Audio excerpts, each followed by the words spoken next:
Heath. Boy, if only healthcare was as easy as predicting the Game Awards. Yeah. I seem to always time my medical emergencies right around when health insurance is at its most fuzziest.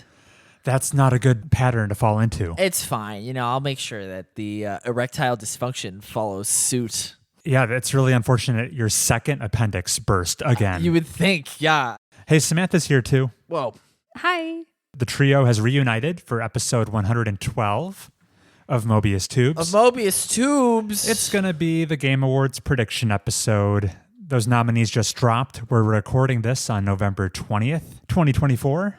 But that'll be for the back half of this episode. We haven't reconvened in a while, so we've got plenty of gaming-related updates. Heath, just for the people at home, what's the status of your PC? Dead and defiled, exhumed. What was the prognosis from Best Buy? They chalked it up to the motherboard being 6 years old. I think they just didn't even.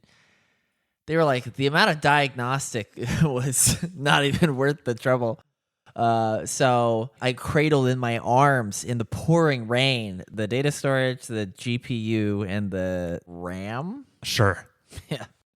And I was like, will anyone take this poor boy? So it's just sitting in my closet until I can get an even spicier system.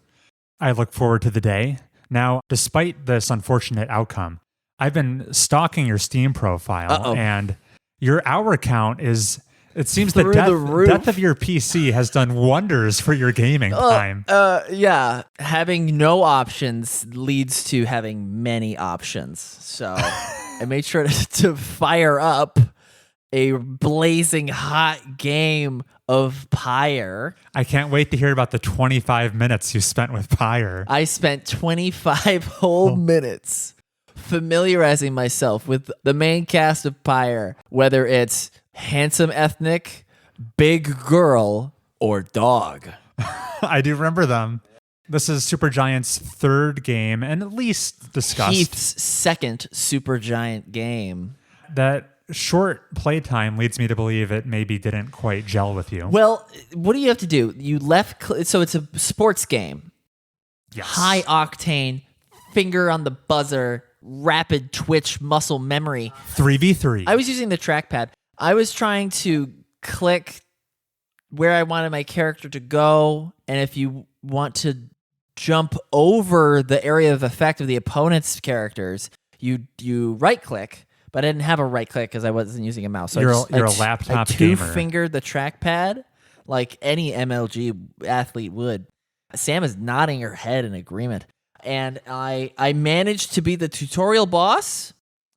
It wasn't a shutout. They got some painfully slow, because you know how carefree those AI opponents are in the tutorial.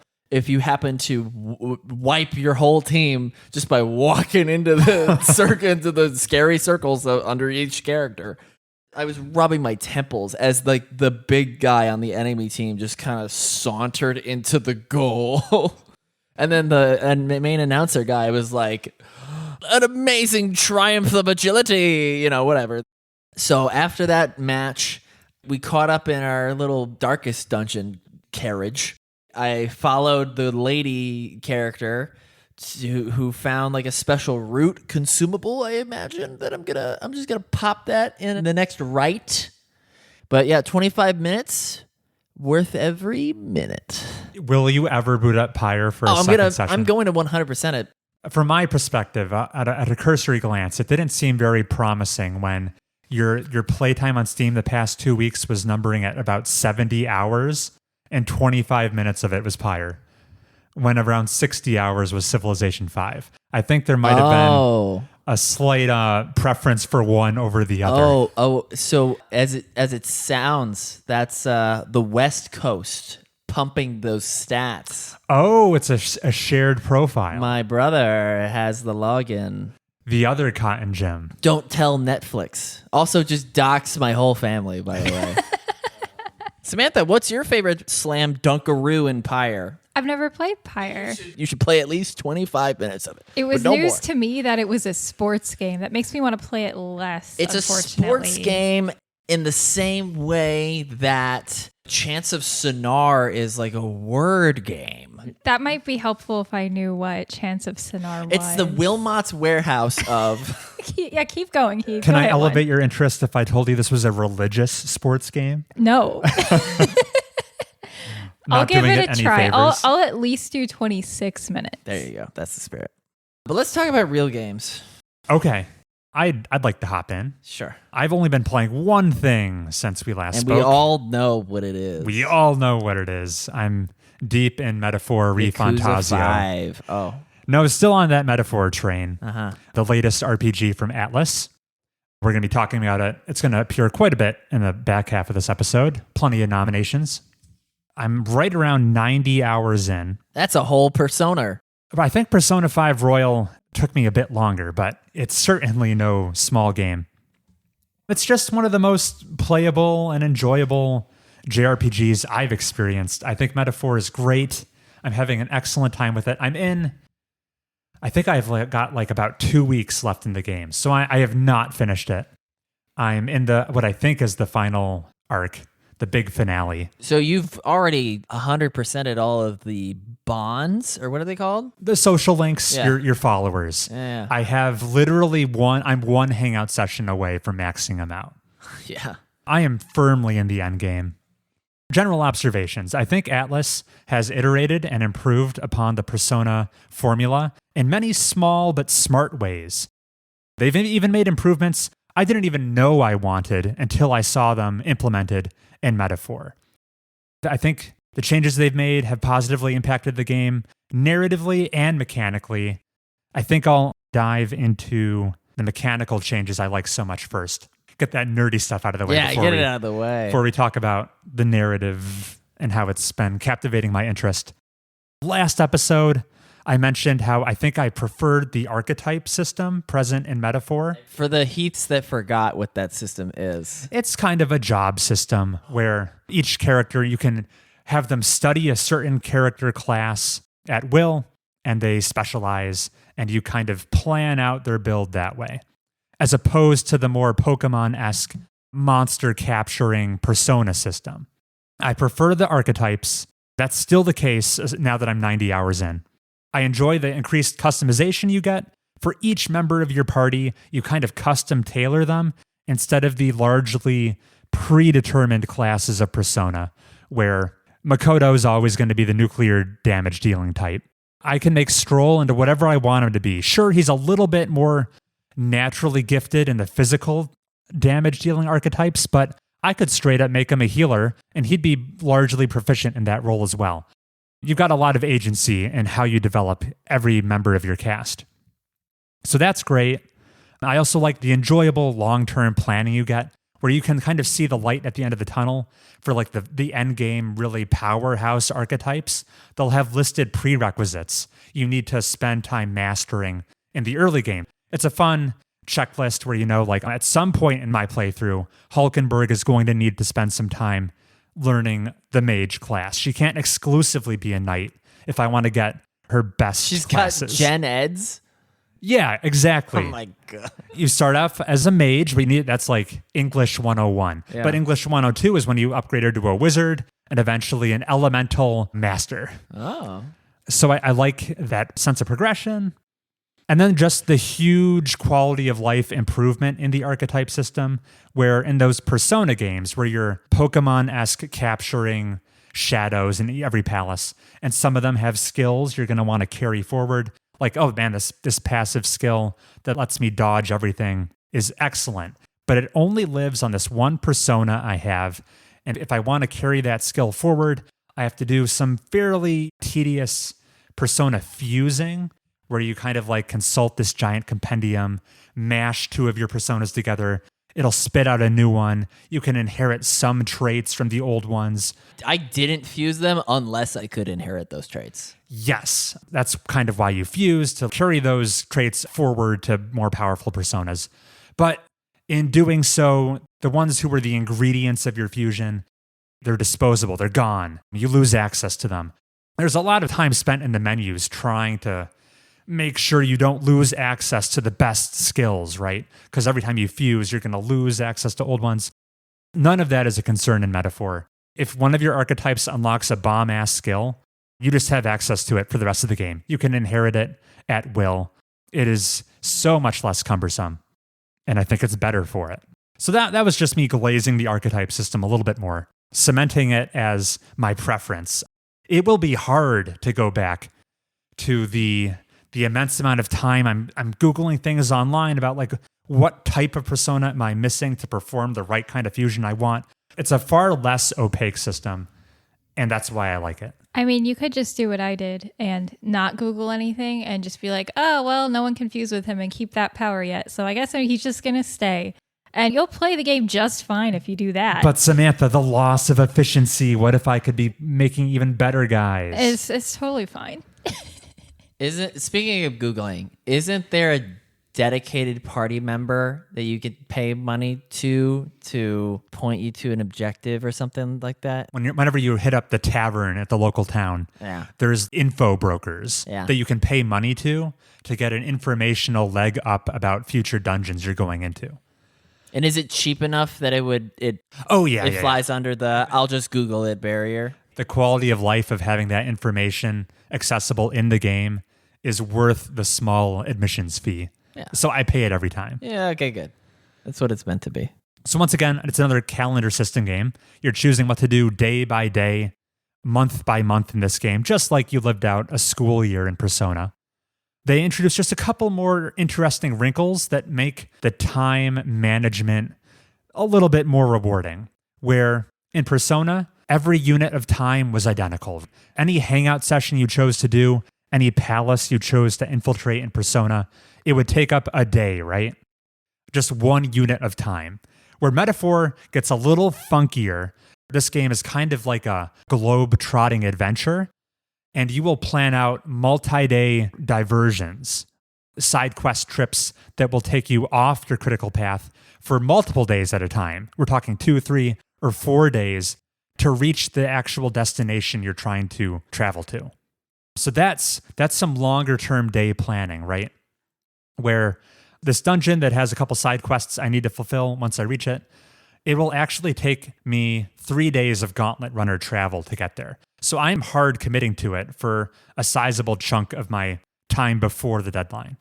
And that's interesting because when you're in your road trip mode and you're on your giant magical machine called the Gauntlet Runner, what you're able to do every day of travel is far more limited. On a scale of the VTOL Mass Effect vehicle and the Batman Arkham Knight Batmobile, how much do you like the Gauntlet Runner? I mean, it's never something you control yourself. But you point it in the right direction, right? You just point it where it's going to go, and your pilot, Nuris, does the rest. Okay. There might be pit stops along the way I want to hit. Sometimes you have a choice between 2 paths to get to your main destination, and you can choose whether you go left or right and what kind of side attractions you're going to hit along the way. Okay. If you go left to get there, can you choose to go right to return so you like hit all your side points? I think you can. Okay. However, as much as I'm about to like talk about, the realism of planning your routes, as far as the return journey goes, it's just teleportation. Yeah. Oh, okay. Got it. We fly back on those Lord of the Rings birds. But no, I will delay embarking on my big voyage until I've made sure I've done a couple hangout sessions with Hulkenberg. But the next time she wants to talk to me, it will only be available while we're traveling. So I want to make sure I save that for the journey. I want to make sure I have enough books on my bookshelf because I can't hang out with people in town when I'm traveling, right? So I've got to occupy my time somehow. I'll be reading books to upgrade my wisdom. Yeah, so while you're in town, you read not a single page. Right. It would be counterproductive. The opportunity cost is too high. You know you'll have plenty of time for reading when you're bored on your journey. So you save the books for then. Even things like checking the weather forecast is suddenly important because you don't want to make sure the day you arrive at your final destination is going to have unfortunate weather conditions. Is this Death Stranding? All the monsters will be harder to fight. They're like, oh, we love partly cloudy. Right. Cool. Scattered showers. I enjoyed that not necessarily everything you spend time on is only like 1 unit of time. Some of them are more committal. And that was an interesting wrinkle. As much as I loved the pacing in Persona, I loved just the fact that every single day you're making progress on something. It made the game hard to put down. I could play Persona 5 nigh all day long and not get tired of it. I liked that everything you spent during your real life high school student decision making would feed into mechanical buffs in the dungeons. Because if you level up Makoto's bond enough, she'll take a lethal hit for Joker in the Persona games. Whoa. Yeah. Your party members will protect you. How do I transplant that ability onto what's the cat's name? Morgana. How do I transplant it onto Morgana so she'll shut up? I think all the party members get that ability. Yeah, they all get it eventually. Nice. There you go. So as much as Persona's pacing was already, in my opinion, superb, I think it's even better in Metaphor. I'm sure the folks at Atlas developing this game saw all the telemetry of all the sickos trying to max min their time in Persona, where they'd make these big elaborate dungeons. The developers would try to say to Persona players, take your time. There's no rush, but no, if you want to max min Persona, you do the entire lengthy dungeon segment in 1 calendar day. Otherwise, you're burning time slots that could be better used to date Makoto.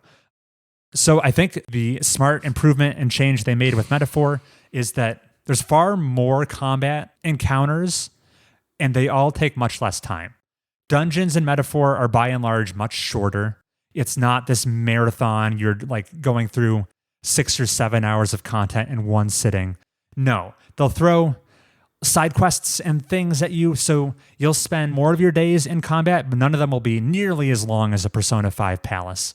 And I think that continuous hopping back in and out of combat at a more brisk pace just makes the game go down even smoother, I think. Hats off for that. And last but not least, this is maybe the hardest thing. If they don't implement this in Persona 6, I'm going to be suffering. And I would have scoffed at this until I saw it in practice. It's a godsend. There's real-time combat in this game to supplement the mainly turn-based combat. I don't know how I forgot to mention this last episode. When you're fighting the cannon fodder enemies, the grunts, really low-level guys, you can just vanquish them without even needing to enter turn-based combat. There's some real-time hit attacks and dodging and running around. It makes grinding in this game, that hallmark of JRPGs where you're just kind of, you do a couple extra combat encounters to make sure you hit the next level so you're more prepared for the boss. It makes grinding so much less tedious and so much more time efficient. There's much less time spent on the overhead of, okay, initiating the combat encounter, going into turn-based battles, watching the experience screen battle results page scroll by as you finish. All of that overhead is avoided when you just 1 or 2 button clicks and real-time combat takes care of it. How very Total War of the franchise? I see what you're getting at. He saw what I was getting at. Total War marries turn-based gameplay with real-time. If you want to put in the time to like get a little over-leveled, a little over-prepared, it's such a nice tangible reward where I have arrived at like a side quest dungeon after I knew I did some extra legwork at the last main dungeon. So I'm a little bit buffed up and I arrive and suddenly I'm one-hitting everything. I don't even need to enter turn-based combat at all. That's such a nice reward. You just breeze through everything. It's like in Detroit Become Human when Marcus is getting all the robot powers and initially you have to like hold the button to indoctrinate all the robots to come join your civil rights group. But then by the end of the mission, it's just a tap. And a tap brings like a crowd of them to your leagues. Right. It would be that level of efficiency. Marcus, Detroit Become Human. Yeah, I don't know how I didn't think of that it's analogy on the tip of your tongue. Myself. It's not like Persona 5 has none of that. Once you level up Ryuji's friendship enough, you can just run into enemies and they'll instantly die. I would only really experience that Ryuji instant kill in Mementos. And this is a small consideration. I'm not changing up my archetypes that much based on this, but depending on which archetype your protagonist has equipped in Metaphor, it changes how you interact with real-time combat. Like if you choose to be a sniper, which bestows all sorts of pierce attacks, and you want to hang out in the back row of turn-based combat, in the real-time overworld, you can just pick off enemies from a distance. You don't even need to get into their threat range. So I like how archetypes also interact with the real-time stuff. It's a nice extra consideration.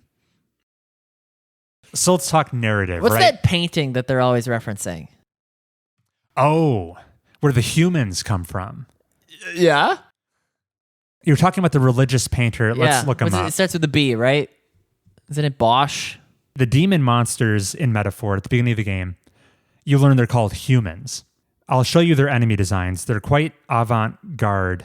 They're from the paintings by Hieronymus Bosch. Yeah, Hieronymus Bosch. Hieronymus Bosch, leader of the early Netherlandic school of painting.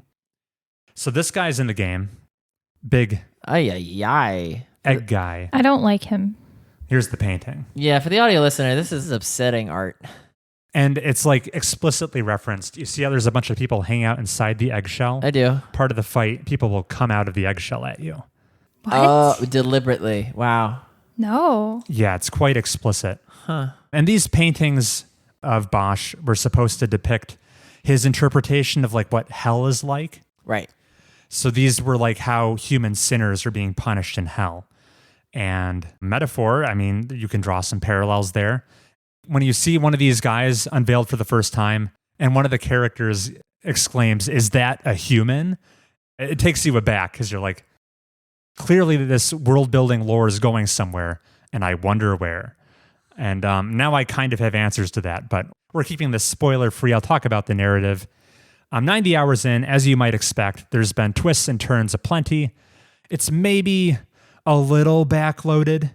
Man, so much happens in September. It's crazy. When is it? What month does it start? I think it starts in June. Okay. But consider that September is like 80 hours later. I think the narrative is really strong. One of the key components, I think his name is Luis Guillauburn. He makes for a very compelling antagonist. Did you take French? Yes. You're butchering these. They say Luis. That's how they say his name. I swear.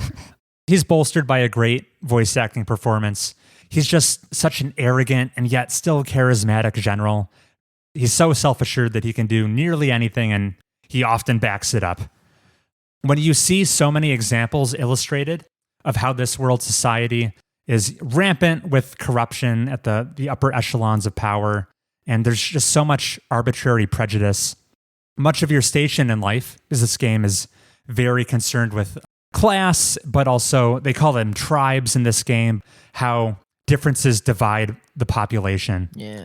So much of your station in this world is dictated by the immutable characteristics of like what tribe you've been born into.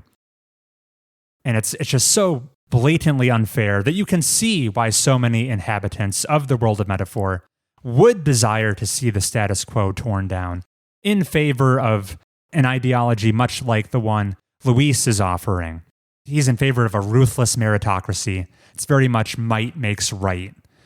And in some ways, I could see how that could be preferable. At least the tyranny Luis puts forward has some sort of naturalistic sense to it, where society isn't arbitrarily oppressing you. It's more of use your God-given power as well as you can. But, of course, the game isn't advocating for sheer dominance and ruthless Darwinism. It has a more idealistic solution. That's where your perspective comes in as the protagonist, trying to restore like the proper prince to power. I mean, it's almost saccharine, where your whole platform is you're going around trying to help anyone in need. And I haven't quite seen the finale. I don't know how it's going to reconcile all these conflicting ideologies and where it's going to land on its feet. I like the optimism. It has some interesting things to say where your character throughout the game always consults a novel that he carries around with him.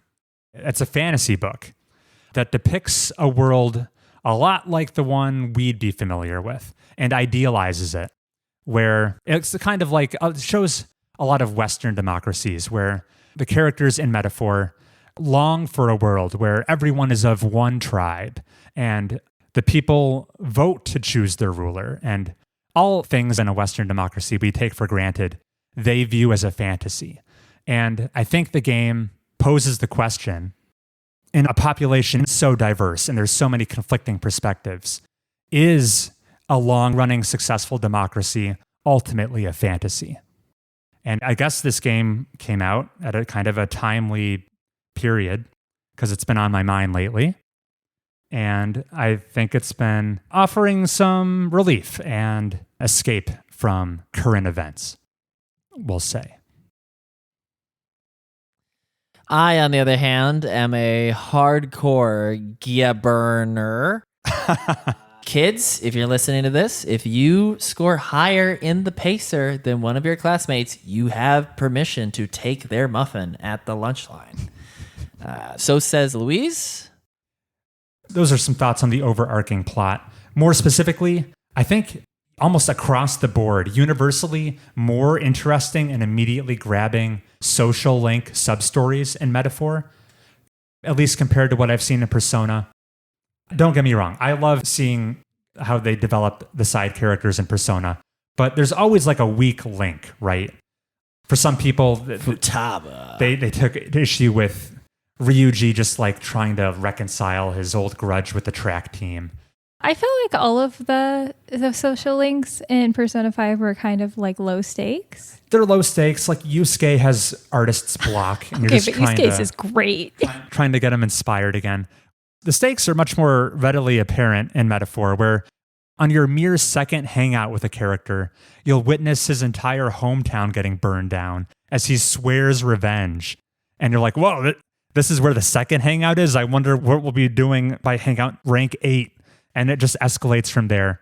That's probably just a consequence of the setting, though. Like, you can't have Yusuke's hometown burned down. It's where you live. It's modern Tokyo. No, right. The setting enables them to do far more, I guess, elaborate and high-stakes subplots. And I'm here for it. Some are quite touching, of like mourning a dead child. And I think they've all drawn me in far faster than the Persona ones do. And maybe just to harken back to that faster, clippier pacing, where a Persona link, there would be 10 hangout sessions. In Metaphor, there's a mere 8. So just slightly speeding things up. And I don't think that's a bad thing. So yeah, plot's been great. As far as my criticisms go, as I wrap out this long Metaphor update, I think I'm granted this. I played it for 90 hours. Last you heard from me, I had merely played 15. I do have one specific mechanical gripe that would be so easy to address, and that is just that as soon as you enter a turn-based combat scenario in Metaphor, for some reason, it is illegal to open the pause menu. And the reason I care about this is sometimes you will walk into a combat encounter, be it a boss or something, you'll immediately see, okay, I've equipped myself with a horrible party configuration for this fight. It's going to be a grueling stalemate to get to the end of this fight. If I swap out like 2 different abilities, it'll become far easier. I'd love to make this change. Can I reload my save and do that? And Metaphor says no to you. The only way to access the pause menu and either tinker with your party configuration or reload is to either win the fight or you have to wait for your party to be wiped out. And that can be a lengthy process if you've been gearing up properly. So every time I enter a fight I've configured myself incorrectly for, I'm like, well, I guess I have to Alt-Tab to desktop, ask Steam to hard quit the game, and start it all back up from scratch. It's just egregious quality of life, especially what's so infuriating about it. Is that Metaphor's got those 2 cutscenes from Frostpunk 2. I don't even know why they'd be in this game, but you have to watch them every time you reset. There are cutscenes you have to skip through at the beginning. But a core tenet of the game's design is that it encourages you to be constantly switching out which archetypes are on which character, making hybrid custom classes by inheriting certain skills. It desperately wants you to tinker around with everyone's build. And yet, as soon as you find that whatever current build you're running is a mismatch because you've incorrectly guessed what affinities the enemy is going to be weak to, there's no way to like easily correct your mistakes. Do you get any like in-game pointers before you hit a boss of like, oh, I've heard that they're scared of electricity? Yes. Okay. The info brokers at the taverns can sell you information. Any other way they give you like, all the enemies you face in this dungeon so far have been weak to fire. I wonder if the boss will be weak to fire.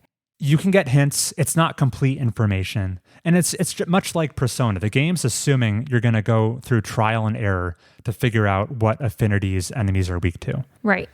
And once you have that information, I often remember it. It's no big deal. But the first time you're encountering tough enemies and there's no way to back out, I'm just throwing my hands up and I guess I alt tab. Then you die.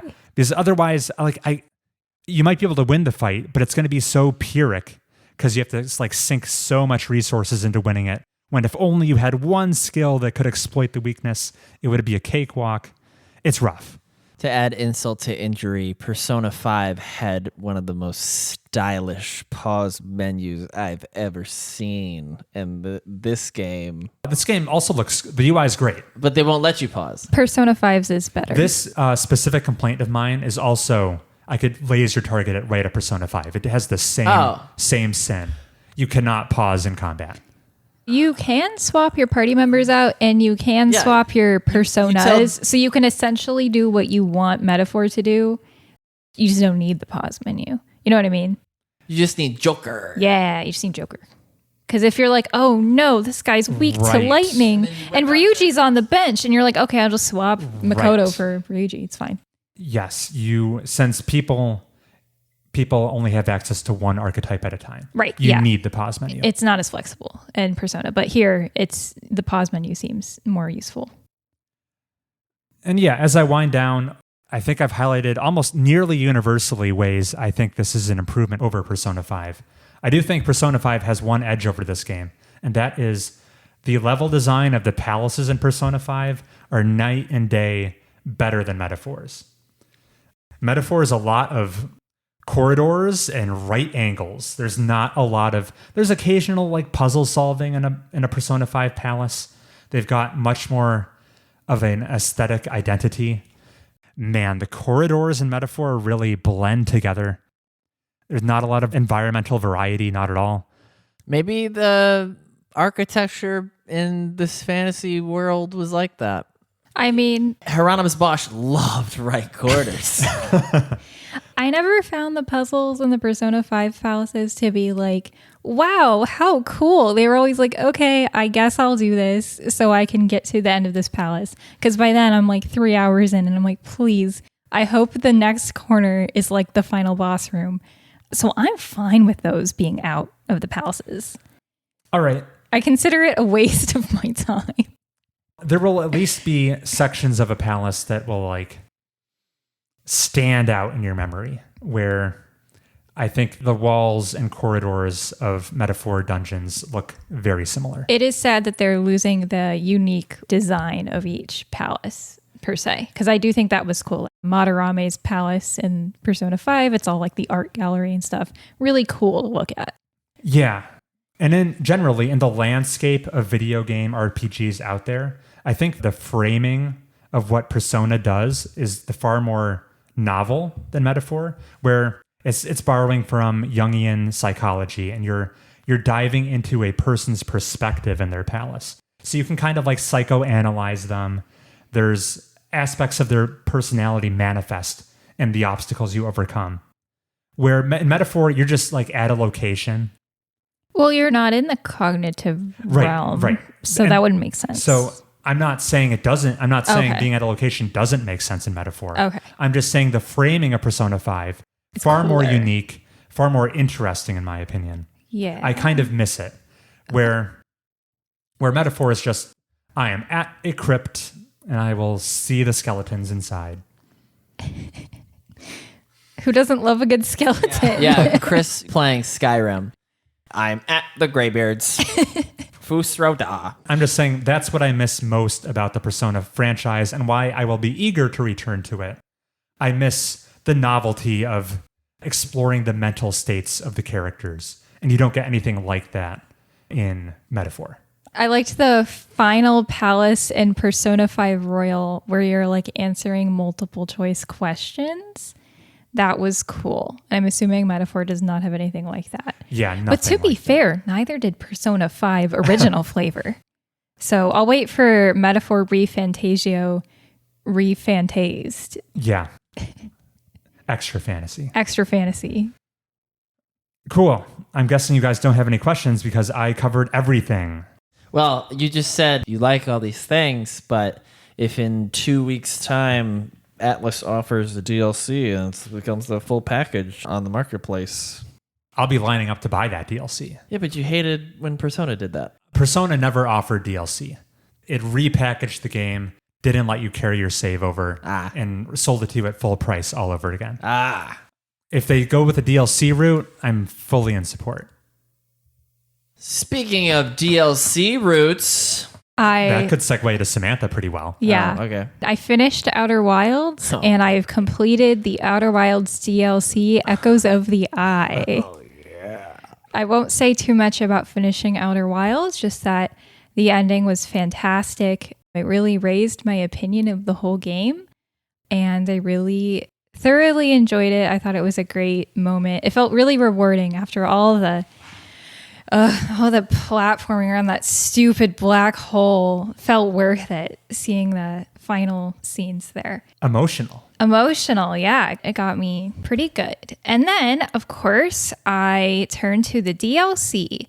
So I've completed it. The Stranger, which is the planet the DLC takes place on, is by far and away my favorite planet in the solar system. It's really cool. It has a lot of unique mechanics. I liked piloting around in my little boat on the water. I thought that was so fun. The music is really cool. The scary part of the DLC doesn't happen immediately. At first I was like, man, Heath and Chris must just be like cowards. I'm so scared of water. This game, not scary. And then I finally hit the part and I was like, oh, yeah, this is pretty bad. Wait, you go either upstairs or downstairs and see all like the dead bodies and you're like, this isn't that scary. Yeah, I'm like, I've seen a skeleton before, guys. I can handle it. And we'll say there's 3 different challenges you have to do to get to the end game of the DLC.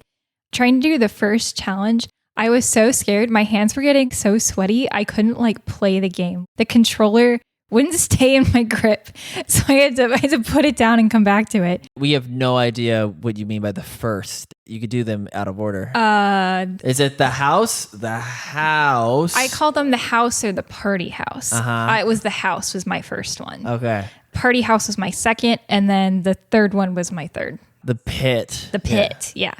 My only complaints about this game is I think it's just a little bit too hard. And I hope I'm not saying that and revealing I'm not that good of a gamer. I'm not a great platformer. I was able to get the hang of the Outer Wilds platforming near the end of the game. I think that's fine. I think it'd be a tiny bit easier, but I think it's fine. Because this game is already pretty difficult in that you're having to like problem solve a lot. You're having to like literally put together information and figure out everything that's going on kind of in your own head. I feel like extra difficulty where it's pretty hard may not be necessary. Like it's already a hard game, guys. We don't need to make it that much harder. The DLC where I think it's too hard is dodging past the people, or what should I say here? No, just call them people, yeah. Dodging past humans people in the 3 challenges in the DLC. Too hard. It's already scary. I'm already having a bad time. You don't need to make it, so I need to try like 15 times to nail it on the go. It's so hard. They could have made it half as hard and it would have been just as scary and I would have enjoyed the game so much more. Specifically, Sam's peeking around a balcony post or whatever to see the armed guard effectively.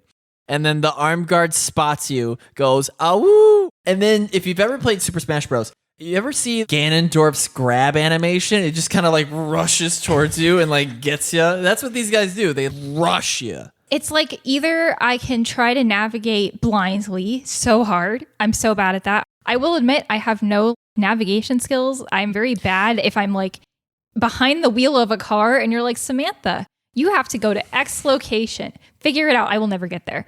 So navigating in the dark is basically just a no-go for me.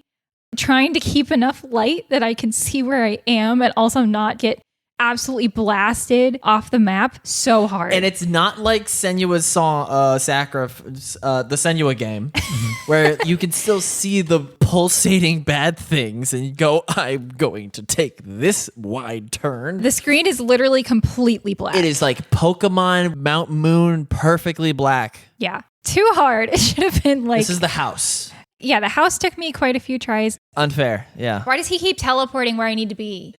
I think the pit was actually a little bit harder, but by then I was a more seasoned dodger. Yeah. So I was a little bit better. But yeah, oh my God, the house is so hard. The party house was much easier. And he's walking around in the moonlight, kind of. Well, here's what I was going to say. So I really liked the party house because to get in there, you basically don't have to do any stealth at all if you're smart about it. You can just do some minor stealth that's really easy and then use a logical solution to address the problem. And I wish so badly that 2 out of the 3 challenges had been logical solutions, because that's where Outer Wilds is at its strongest. When you're having to gain information and figure out cool workarounds for how to get around a challenge, it feels really cheap to just be like, oh, you didn't dodge fast enough.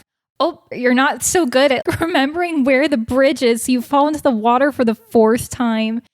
Oh, I guess your progress blocked here until you work your way hard enough to finally get past the armed guard. And this is a pretty big departure compared to everything else in the game. Yes, nothing else in the game is like this except maybe Inside of Dark Bramble. And even that has a logical workaround. I wish they had just put in more like, hey, if you're smart, you don't have to do this dodge mechanic thing. You can just figure it out. You don't have to do that at all. I wish they had that. They didn't. It's fine. I managed to get by it all. And I really liked the ending of the DLC. I thought it was really good. It makes you kind of wonder. So basically, there's 2 schools of thought. The first is that information should be sought at any cost. Knowledge is basically the highest ideal one can pursue. And it shouldn't matter like what the sacrifice is, or maybe like if the gain in knowledge is great enough, the sacrifice is worth it. And then there's another school of thought presented in the DLC, which is that some knowledge should remain hidden to prevent future sacrifice or future death, I suppose. And it's really interesting to see how those kind of play off each other and what sort of dynamics those bring about in the differing civilizations. Because the stranger, well, everywhere else in the galaxy that you're able to explore is littered with Nomai ruins. You can see their little skeletons, and there's information abound. They just write that stuff down for anyone to read. They're basically asking you to continue their research. On the stranger, it's not inhabited by the Nomai. It's like pulling teeth to get any information out of these guys. They would rather die than let you know what they know. And so it's a very different perspective. And I think that was really interesting to see. Do you guys have any questions, any comments on all that? Yeah, you never get to translate their written language, even though it's on that one sign. It's on a couple signs, and nope, you don't. Those guys are very pro-censorship. Yeah, they are. And the music is too. Whenever you find the redacted slides of the TED Talk, the music changes to like... Oh no! Right. If you're on a burnt out slide, the music becomes ominous. Yeah, it's very spooky. Yeah. But you know you're safe because they're all dead. Yeah. Or initially, maybe you're like, oh, is someone going to get me? And I thought I was going to get got. Yeah. And then later in the game, you're like, nobody's here. You lingered for a bit on your criticisms, which I don't think are entirely misplaced. Sorry, I got really fired up because I just beat them all, and so they're fresh in my mind, and I'm like, oh God, I wish I hadn't to do that. You did open the DLC talk mentioning the DLC itself is your favorite planet in the entire game. Yes. What are some of the standout features / aspects that elevated it so much for you? I already mentioned the boat. I thought that was really cool. I think the discoveries you make on the stranger are really cool. The best discovery you make in the game itself is equal or less than the reveals you get on the stranger, where you're like, oh my God, this changes everything. Spoilers coming in like 5 minutes. I can't resist. Okay. Well, we'll mark them. What else did I like? I liked just how the planet itself was laid out. When you're initially exploring the planet, you're like, oh, I wonder what's down that like kind of weird off river path. And it turns out it's like this whole big area. It's called like the Hidden Tower. That's not what it's called. Because you're whitewater rafting in this DLC. I love the whitewater rafting. I think it's so fun. I hope most people enjoyed that. I liked figuring out how to basically navigate the world and what sort of tools you're meant to do that. Yeah, basically, I liked everything about it. I liked the mildly spooky atmosphere, especially when you're looking at those burnt slides and like initially finding your artifact that you carry around. And you're just being like, okay, I don't know what this could be for. And then later on, when everything is revealed, you're like, oh my goodness, this was so important. I can't believe I was just throwing it around earlier in my playthroughs. Oh, I really like, this is really specific. In the houses, they have the portraits of the alien species that previously occupied these houses. Ma alien and Pa alien. And little alien child. And they're so ethereal. They're kind of spooky the way they look. But you like know in your heart, they're just like family portraits. And like while we see them as like, ooh, spooky weird aliens, you're the spooky weird alien to them. They're on their own ship. I shouldn't be so judgmental. You're breaking and entering. I'm breaking and entering. I'm the villain here, not them. I don't have any right to call them spooky and they're like nice portraits, but I really liked those. I think they were good atmosphere. All right, Heath, we're going to unshackle ourselves here and go into spoiler mode about Outer Wilds and Echoes of the Eye, its DLC. Go ahead, Heath. Yeah, don't listen to this if you haven't beaten the whole thing. Yeah. Go roast some marshmallows. You sweet, innocent child. Oh, okay. So the first thing I want to say is, hey, did you know if you're like in simulation mode in the DLC and you approach one of the moose guys, he will snap your spine to send you back to the day world. Because he can't blow out your flame. Because he can't blow out your flame. I tried it because I was like, oh, what'll happen? And I was like, oh, that's what'll happen. Wait, so it's just... He reaches out towards you, and then what? Your camera just... You, like, touch him, and he goes, and then you just hear... Oh. And then an achievement pops up saying, spine realignment. I've got to weigh in here a little bit and say I spectated a decent chunk of Samantha playing this DLC.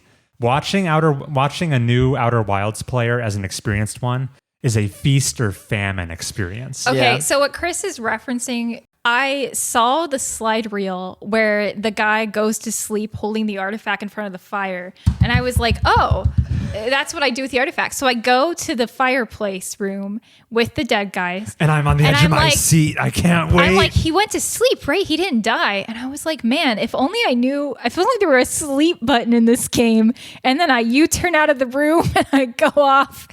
And I can only imagine Chris sitting next to me crying, being like, Samantha, you can sleep next to campfires. There is a sleep button. That's rich. Yeah.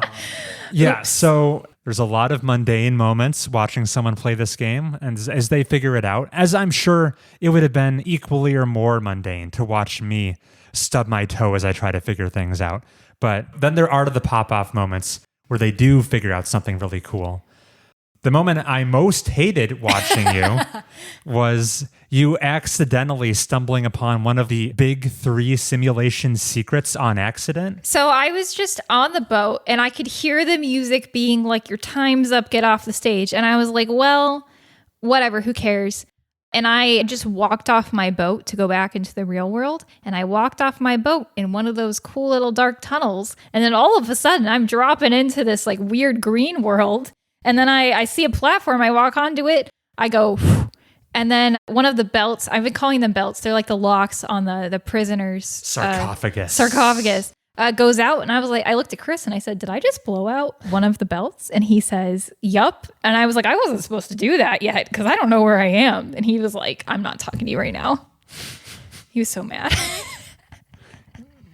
You shouldn't be able to do that. And then you still made me go through the house anyway and get that information, even though I already had it. I mean, you chose to do that. Whatever. You didn't know the house was going to have that information. No, I didn't. It could have been anything. You could have Wow, told me. you sequence broke the most upsetting part of the DLC. The only thing that would have been more upsetting would have been her accidentally like walking too far away from the artifact and entering the Matrix mode. Okay, yeah. Somewhere in this conversation was said the big highlight, twist moments, jaw-dropping moments. The best parts of Outer Wilds in order is walking away from your dropped lantern. Yeah. Quantum Moon conversation. Yeah. Inside of Ash Twin. And then probably the final rush. Taking the football. Yeah. That's what I should have said. Yeah. Talking to the prisoner? Talking to the prisoner is not the highlight I would have I guess thought of. a final rush. The revelation. Then talking to the prisoner. Yeah. Does the strangers alien race have a name like the Nomai? Chris said they did, but it's not in game. I'll check it. Yeah. The bird boys?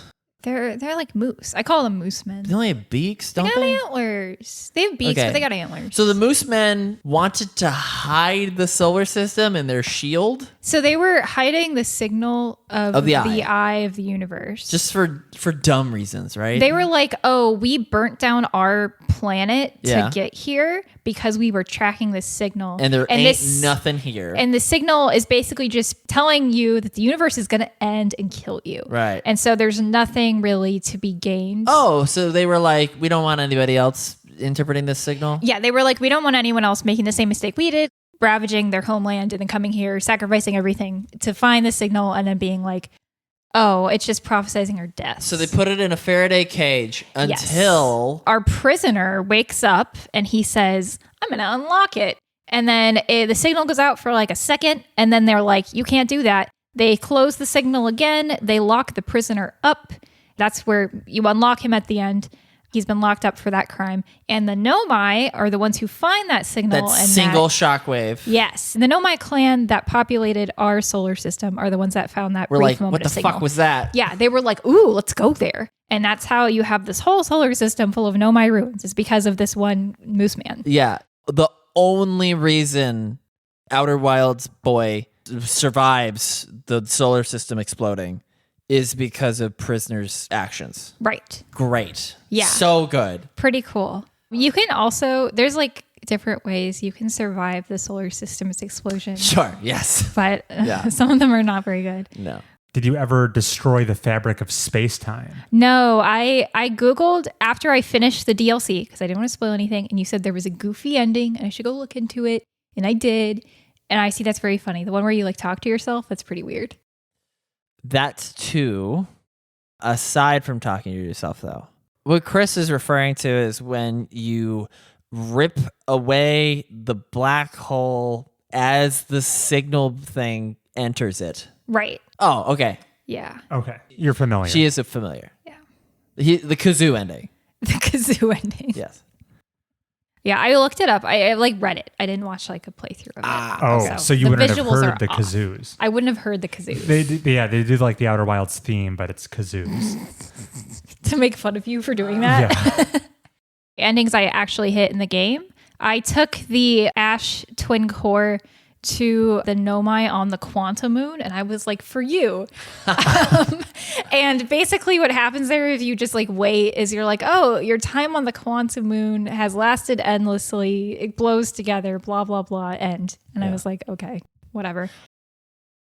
Hey, all the stars in the sky blow up on the main menu if you idle on it for long enough. Really? Yeah. Oh, that's pretty cool. Yeah. That's very canonical of them. I looked up how the final ending of Outer Wilds changes if you've done Stranger DLC, Echoes of the Eye. You know how you like see the little like insect guys around a campfire? Mm-hmm. There's like more features there. And then of course the prisoner joins you at the campfire. We all sing your songs. Yeah. Yeah. What I feel like instrument that's does he expected. play? I don't know. I assume he sings, right? They love singing, those moose guys. They love spooky harmonic singing. He'd be playing the theremin. Oh, they'd have is that the guitar thingy? Yes. They have a lot of those. I don't think it's a guitar. It's the classical instrument that makes the spooky sounds. Oh. Ooh. He should be playing that. How many of these moose guys are in the dream state world? They get extinguished, Some of them.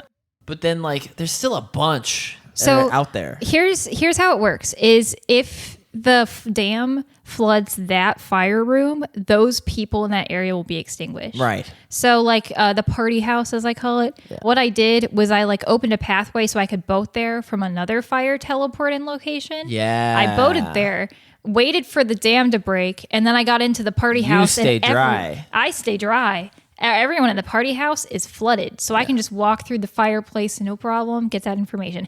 Best one, in my opinion, because it was spooky. Yeah, I was scared, but I figured it out, and I didn't have to dodge anybody, and it was so much better. I made it to the fireplace, and I just walked right into the nearest guy, and he blew me. Oh. Not the good kind. I did that a couple times where I got to the house and then I'd walk into the room and then the music would just stop. And I'd be like, hey, Chris, do you think they see me? And he'd be like, yeah, I think they see you. So that's really fun. So all in all, good job, Mobius Digital. Not great. I liked it quite a bit. You're giving them a good, not great? That's if they crazy. made reduced frights actually workable... What does the reduced frights do? I never clicked it. Instead of just Scorpion, get over here, rushing you as soon as they spot you, they move at the speed of like, stop, thief. Does it make it easier? They're easily outrun. Oh my God. Yeah. It's still permadark. Oh, I would have done that just for the ease of getting by them. It's just their walking speed. Good thing you now have capital G gamer cred, Samantha. I wish I could revoke it. It wasn't worth You'd return it in a heartbeat. Mm-hmm.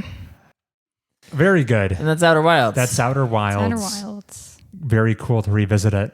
It's a Mobius Tube's favorite. Before we take a break, should we talk about, we've been watching video game related content. Oh, God. Season 2 of Arcane has returned. Oh, yeah. The League of Legends animated adaptation on Netflix from a very acclaimed French animation studio. Jinx is back. Jinx and Vi are back. In celebration of this highly anticipated second and final season, I like the restraint of just ending it after 18 episodes. Samantha and I rewatched season 1. We're now 4 episodes into season 2. We were both very big fans of it originally. This is how I found out this was the final season of Arcane. Oh, yeah. It's going to be done. Oh, okay. Story That's big. told. Oh. Samantha, first, how did you enjoy revisiting Arcane season 1? Neither of us had rewatched it since it debuted in 2021. I mean, okay, Arcane season 1 is one of the best written shows on television. Everyone's doing, okay, you're like, oh, the League of Legends show, how stupid. And it's like, yeah, that's what I thought too before I watched it. And it's so good. The way they make use of the medium of animation, it's so thoughtful. I wish more animated studios just could do that. They're doing amazing. I think the way they develop the characters, they stay true to who the characters are. It's really good. What more can I say about this? Thoughtful use of the medium of animation. Yes. Yeah. Is this chowder? They're working with a large budget for an animated TV show. I think it's $250 million or that ballpark. Oh, yeah. And it shows. Every shot is money. Yeah. Like there's no resting on their laurels. They're just coming up with inventive shit every second. While rewatching season 1, it absolutely held up. I was like, oh, I kind of forgot. This is one of my favorite TV shows I've seen. I'm trying not to say anything like story specific because if you haven't seen it, I would like you to go and watch it first. And season 2 hasn't even finished airing, I don't think. No, it'll finish Friday. It's on Netflix. Okay.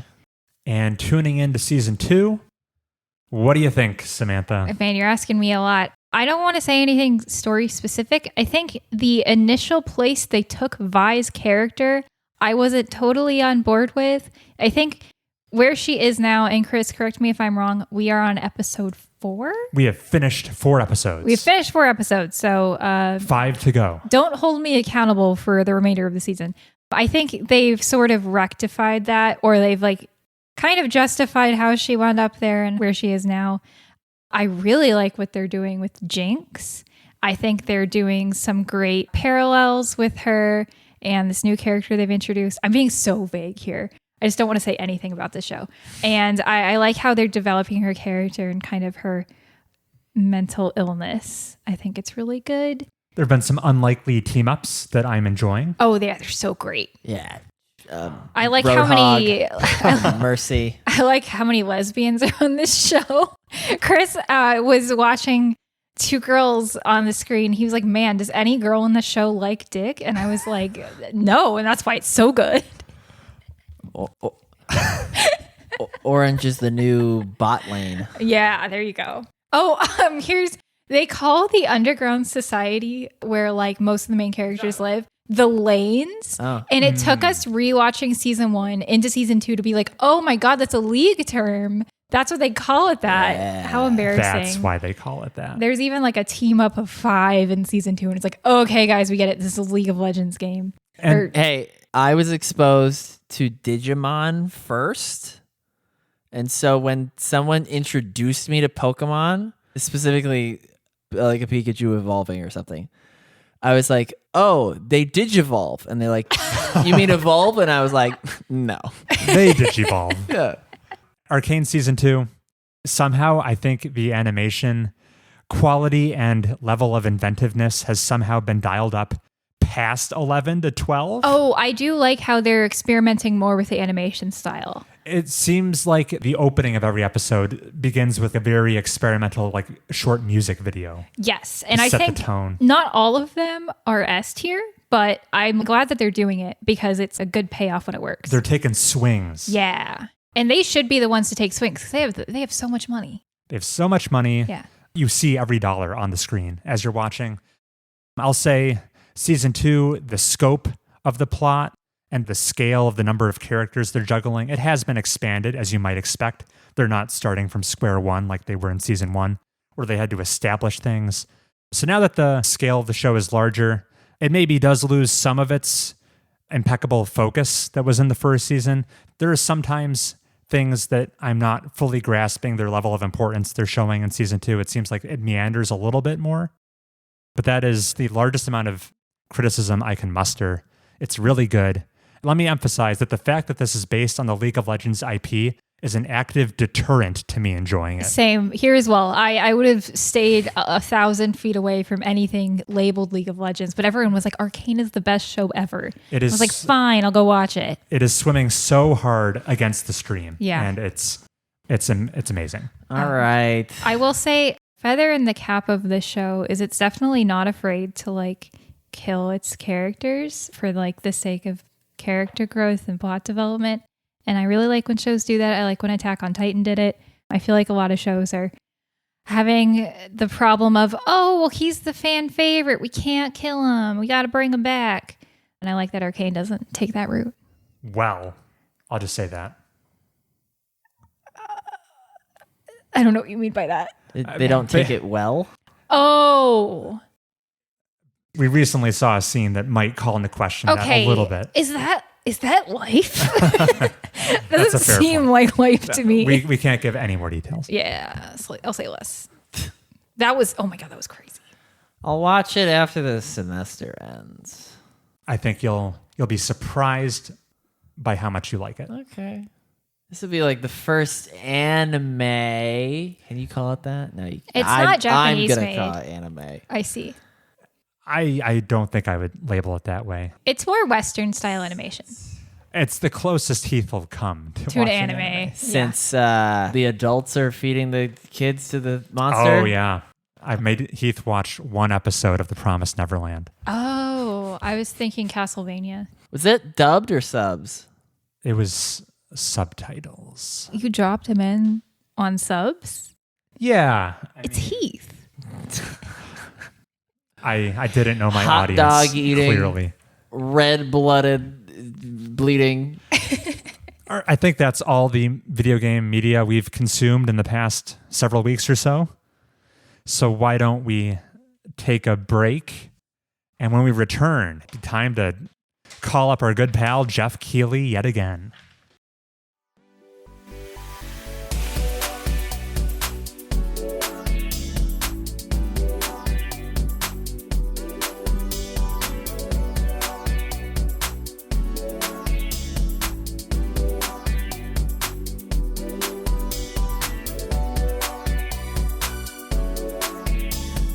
And we're back. Astrobot. Heath, my calves are so sore. As they should be. What brings that on, Chris? I just wanted to give you your flowers. You were right. The standing calf raise seems to be doing a whole lot more. Seated calf raises, you might as well be reading one fish, two fish, red fish, blue fish, compared to the standing calf raises, Pride and Prejudice. They're worlds apart. Yeah. Anyway, we've reconvened to predict the winners of the 2024 Game Awards hosted by Jeff Keighley. We're no strangers to this exercise. This is the 7th time we've done this. And we get better every year. We get better every year. Samantha, will you be joining us in predicting? I have made a prediction list, but I think my accuracy will be so poor, it's not worth talking about. I will pop in if I care to say anything. Very good. I'm sure you'll have insightful color commentary. Before we hop into the nitty-gritty details, did either of you just want to comment on how you felt the health of the year game release-wise was looking generally? Out of whack. Out of whack. Weird year? Okay, so as we discussed before Heath came over, Undertale did not crack Game of the Year nominations. Back in 2015. Back in 2015. I wanted your impressions of this year. No, I'm getting there. Okay. Trust the process. Balatro, a beloved indie, though with certainly less depth than Undertale, did crack the Game of the Year nominations. And I don't think that speaks to Balatro versus Undertale as it does to 2015 versus 2024 in terms of game releases. You're saying Balatro, a solo dev-made indie game, was only able to crack the Game of the Year nominees list because of the weaker year 2024 was? I mean, they literally had to put it DLC in the list. I think it was a weaker year for game releases. I'm happy to see Balatro got a Game of the Year nod. I think it's a great game, but yeah, I think that speaks to that. To my knowledge, it is the first time a solo dev game has ever been nominated for Game of the Year. Yeah, Stardew Valley didn't get it. Undertale didn't get it. Yeah. That's just because Lucas Pope is charging up. Once we get the play date, it'll be game over. I looked over the list. I think the game releases of 2024 weren't as broadly appealing and as diverse as recent years. I think I was well catered to this year. But looking over the list of all the nominees, I think it's clear that 2024 video games were carried by Japanese developers. If you're a fan of JRPGs, you were eating well in 2024. My God, there were so many. Everything from Unicorn Overlord to Like a Dragon, Infinite Wealth to Monkey Dark Souls. Monkey Dark Souls, Black Myth Wukong.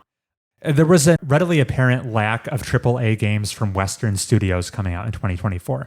And if those are more to your taste, I can see why you would consider this a weak year for video games. I like JRPGs, but come on. There were just less mass appealing games. Yeah, that's why I said... Yeah. If you were a fan of JRPGs, this year that niche was very well catered to. But any other genre, you're kind of getting crumbs. Compared to other years, probably. And then just taking stock of the health of the industry, I will point out that 2023 was a record year for video game industry layoffs of around 10,000 people let go. And we shattered that record yet again in 2024. I think a conservative estimate is around 14,000 people were let go. In fact, it's so prominent, there is a specific Wikipedia article about the 2023 to 2024 video game layoffs situation. Oh. It's that much of a thing that it has its own dedicated Wikipedia page. And I think this is a bit of a correction from the overhiring that happened during COVID. We've talked about that before, but we will be feeling this in the coming years. Just a little thought exercise I did. If we assume a somewhat average team size for a AAA game development team is around 200 people, based on the number of layoffs we've seen, that means over the coming years, we will be getting 120 fewer games than we would have otherwise. Why? Oh, yeah, that does math. That's what 24,000 divided by 200 yields as a result. Oh my gosh. And if some of those games are UFO 50, that's... I 6,200 fewer games. I think that's fine because my backlog is already so big. Yeah. So when we're drowning in an embarrassment of riches, will I be dying of hunger because 120 fewer games coming out over the coming years?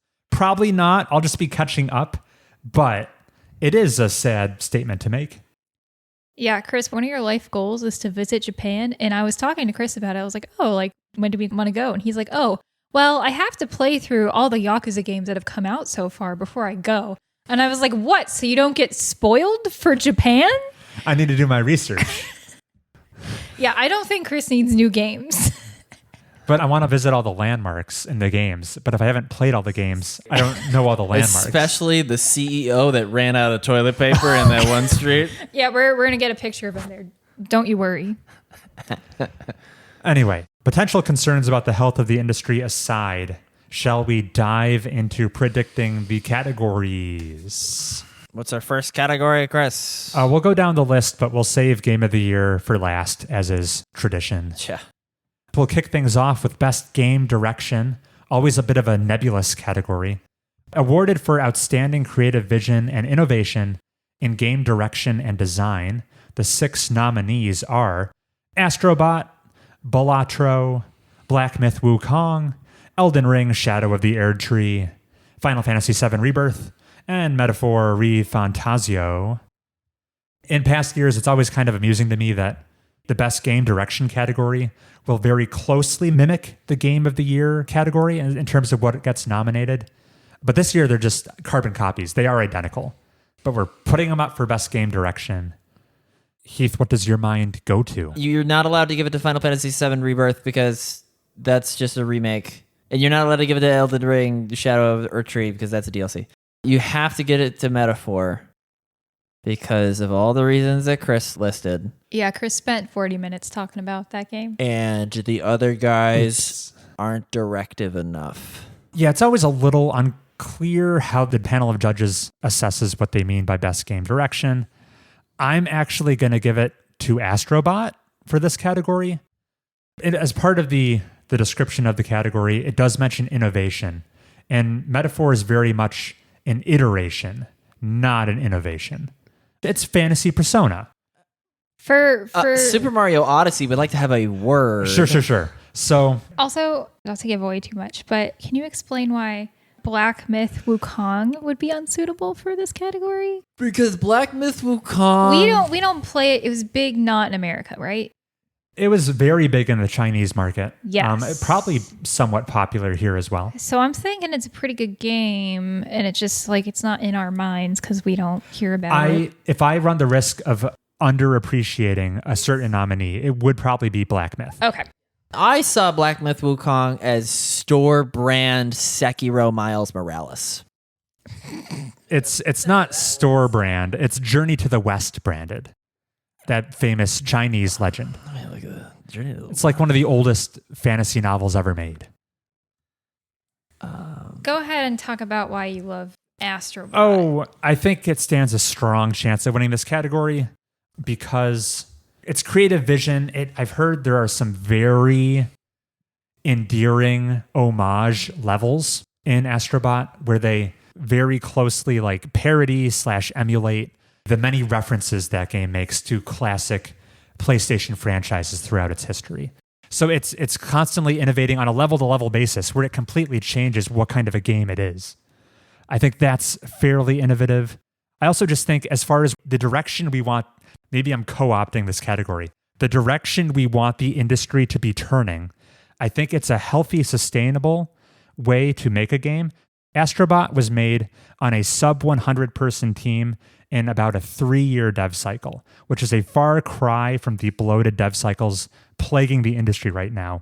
It might be a way for the judges to point to, hey, video game industry, try to make your projects a little more manageable. Don't let the budgets get so bloated that you're making Final Fantasy VII Rebirth over like 6 years and the hair follicles on Cloud's eyelashes are so detailed that it took a single person his entire month of work to make his eyelashes. He missed his daughter's birth to do that eyelash. but then we got the honeybee in and it was all worth it.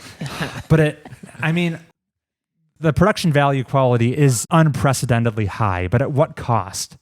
When games may not turn a profit. Like Square Enix was not satisfied with the sales figures of Final Fantasy VII Rebirth due to the sheer amount of money it took to make it. I agree with you. I was just making a joke. Sure. Yeah. I give Astrobot my best game direction pick, and we'll move on. Best narrative. To the next category. Yes. Thanks, Samantha. Best narrative. Who are the nominees? Heath. It's Final Fantasy VII 2 again. Like a Dragon, Infinite Wealth, Metaphor, ReFantazio again. Senua's Saga, Hellblade 2, Silent Hill 2. All right. I saw this category, and I related very hard to this meme right here. Upon seeing Infinite Wealth in the nominations list. Care to share? Sure. It's a Wojak crying thing. I was just pleased as punch to see the Like a Dragon / Yakuza franchise getting nominations of any sort. Yeah. They've never appeared at a single Jeff Keighley, criminally so.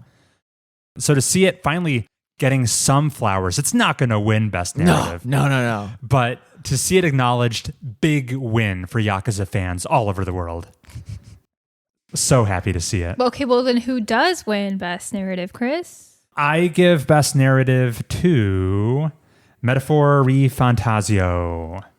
I'm sure the narrative in Infinite Wealth is amazing. It's just the fact that to fully appreciate it, you probably need to have played 8 previous games, and the panel of judges will have not done that. So let's strike it from the list.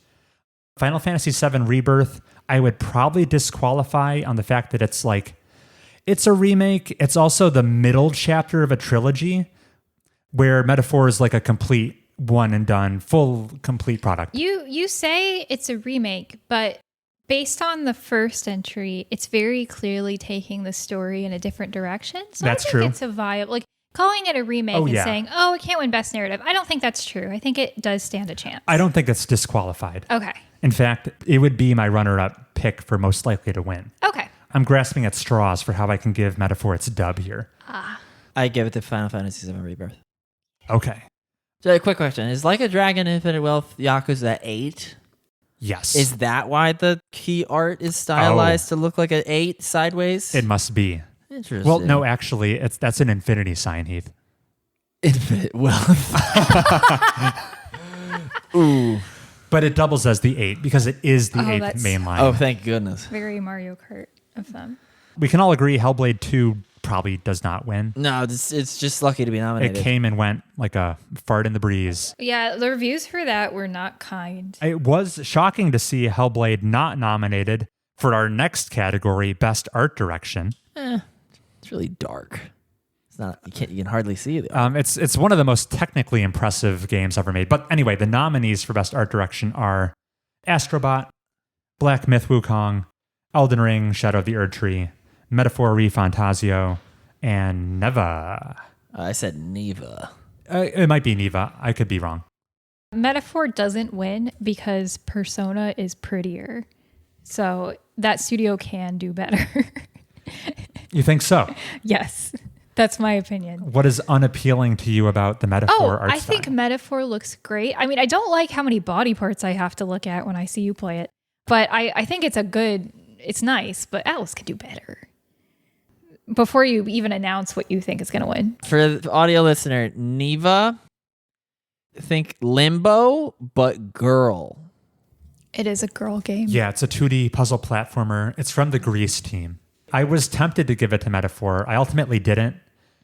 I think its art direction is doing some heavy lifting because just on a raw technical fidelity level, Metaphor is I think if you scaled it down and lowered the frame rate, lowered the resolution, that thing could run on a PlayStation 3 because it's not doing anything fancy under the hood, graphically speaking. The Persona team loves to make games run on the PlayStation 3 that look amazing.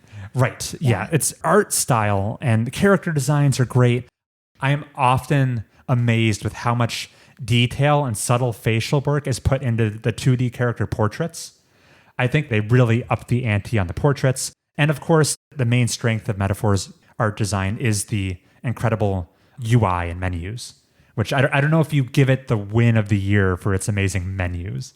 I did give it to Shadow of the Erdtree for best art direction. I know From Software, they've got like great landscapes, great enemy models, and they usually win best art direction. I mean, last time Elden Ring came out. Last time was Elden Ring. Last time Elden Ring came out, it won best art direction. I think it'll do it again. Ugh. Elden Ring already won it, though. And they can't stop themselves. It's nominated again. I think it'll go the same way of Persona 5 Royal, where it gets nominated for all the same stuff and then wins none of it. You're predicting an Elden Ring shutout in 2024. I think so. I've heard from you that the content is worthy of being a second game, but they released it as a DLC and it looks the same as Elden Ring mostly. Yeah, its eligibility it's questionable. I mean, here it is. I think since its eligibility is questionable, it's going to win nothing. But I think that's fine. I mean, being nominated is a feather in its cap. Did you have a prediction for best art direction, Heath? Black Wukong. What the hell is it called? Black Myth Wukong? Yeah, Black Myth Wukong looks too much like Metal Gear Solid V, just bland Afghanistan. Astrobot looks like Mario Odyssey with like a thin black stroke on every little asset that doesn't quite mesh. It's going to go to Elden Ring. We're in agreement. All right. Astrobot, very pretty, very clean, but I'd say it's almost sanitized. Like there's not a lot of inventiveness in that art. It's so too safe. Too safe.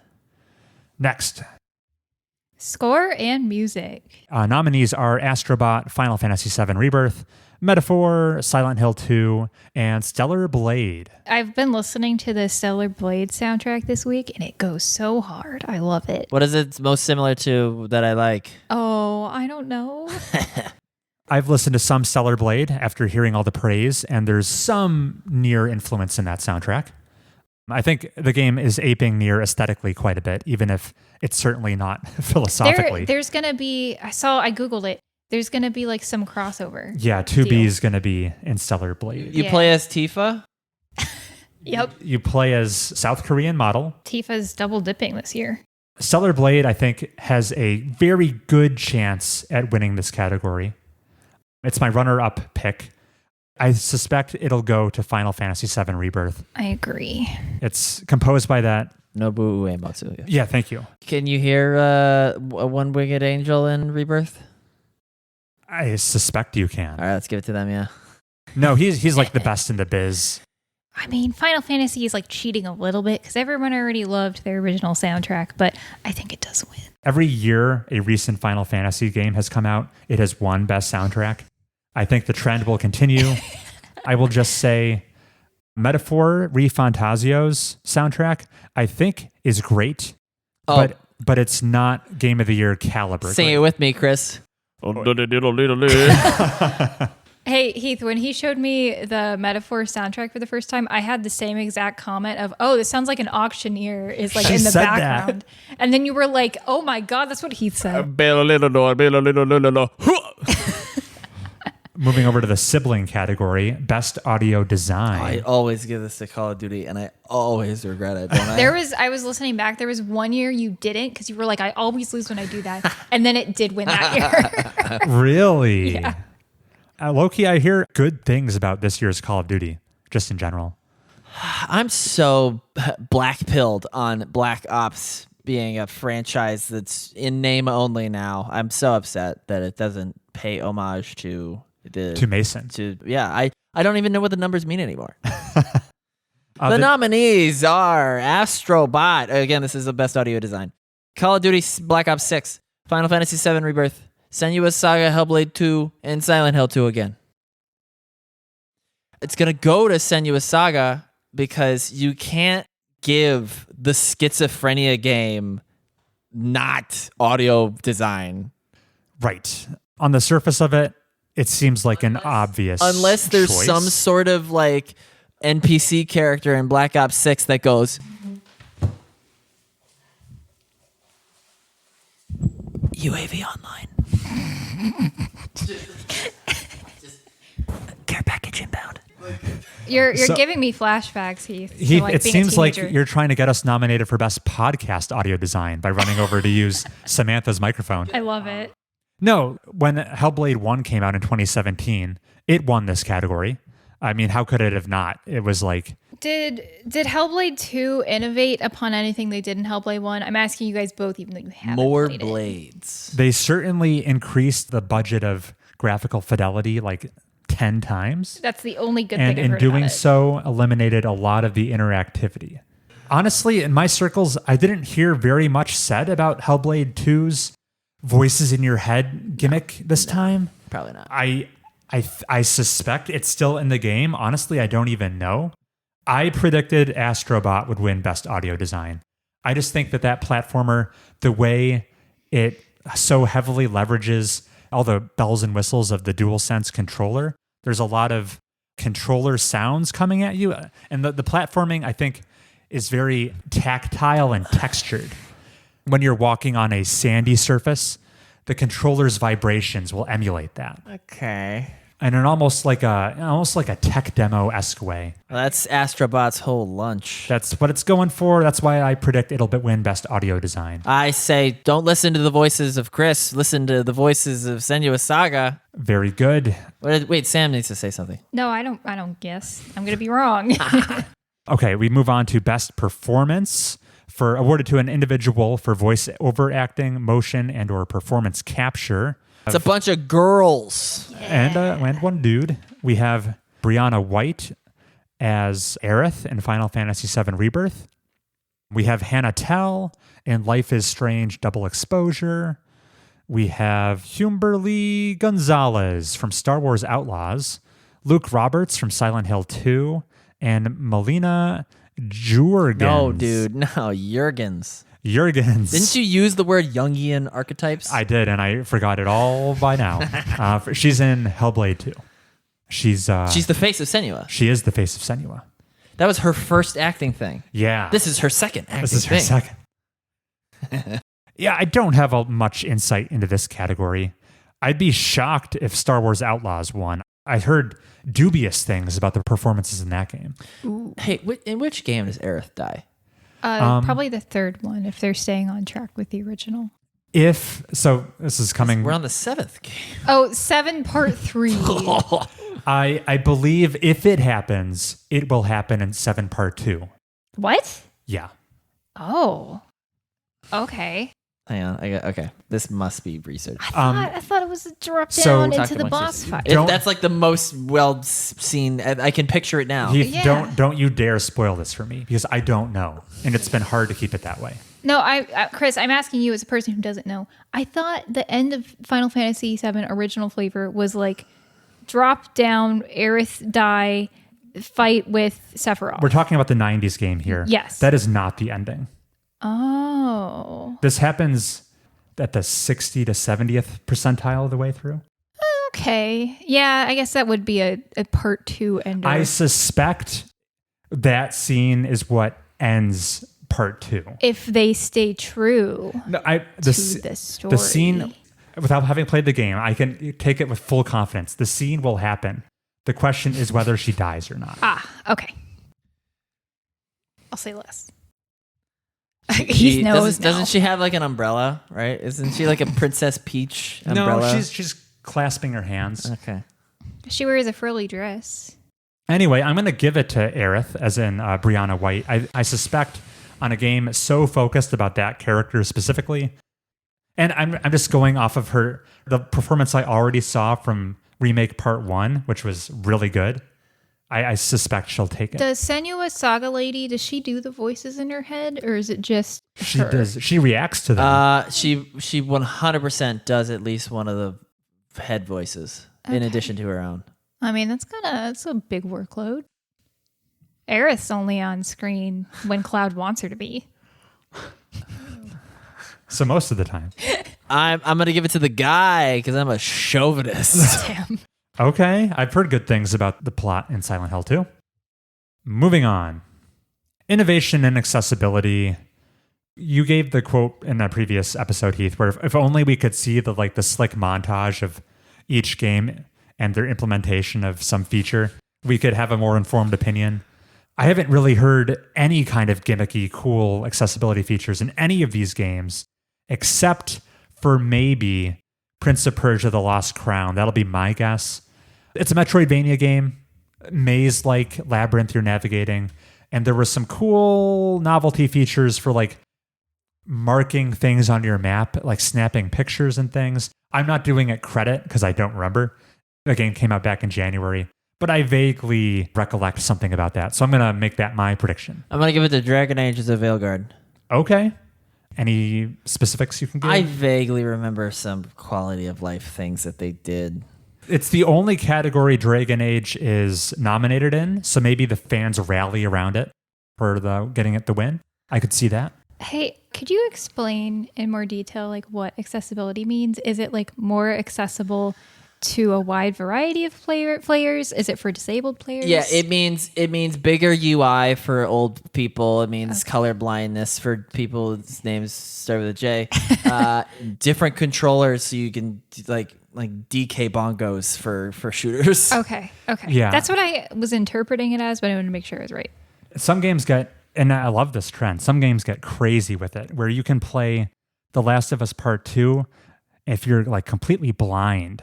I believe there's a button you can press where it'll like narrate where things are in the environment. There's more than just that. Games have that feature. I wish I could have beaten Echoes of the Eye completely blind. Would that make it better? Who knows? All right, we're moving on to games for impact. These are games with a pro-social meaning or message.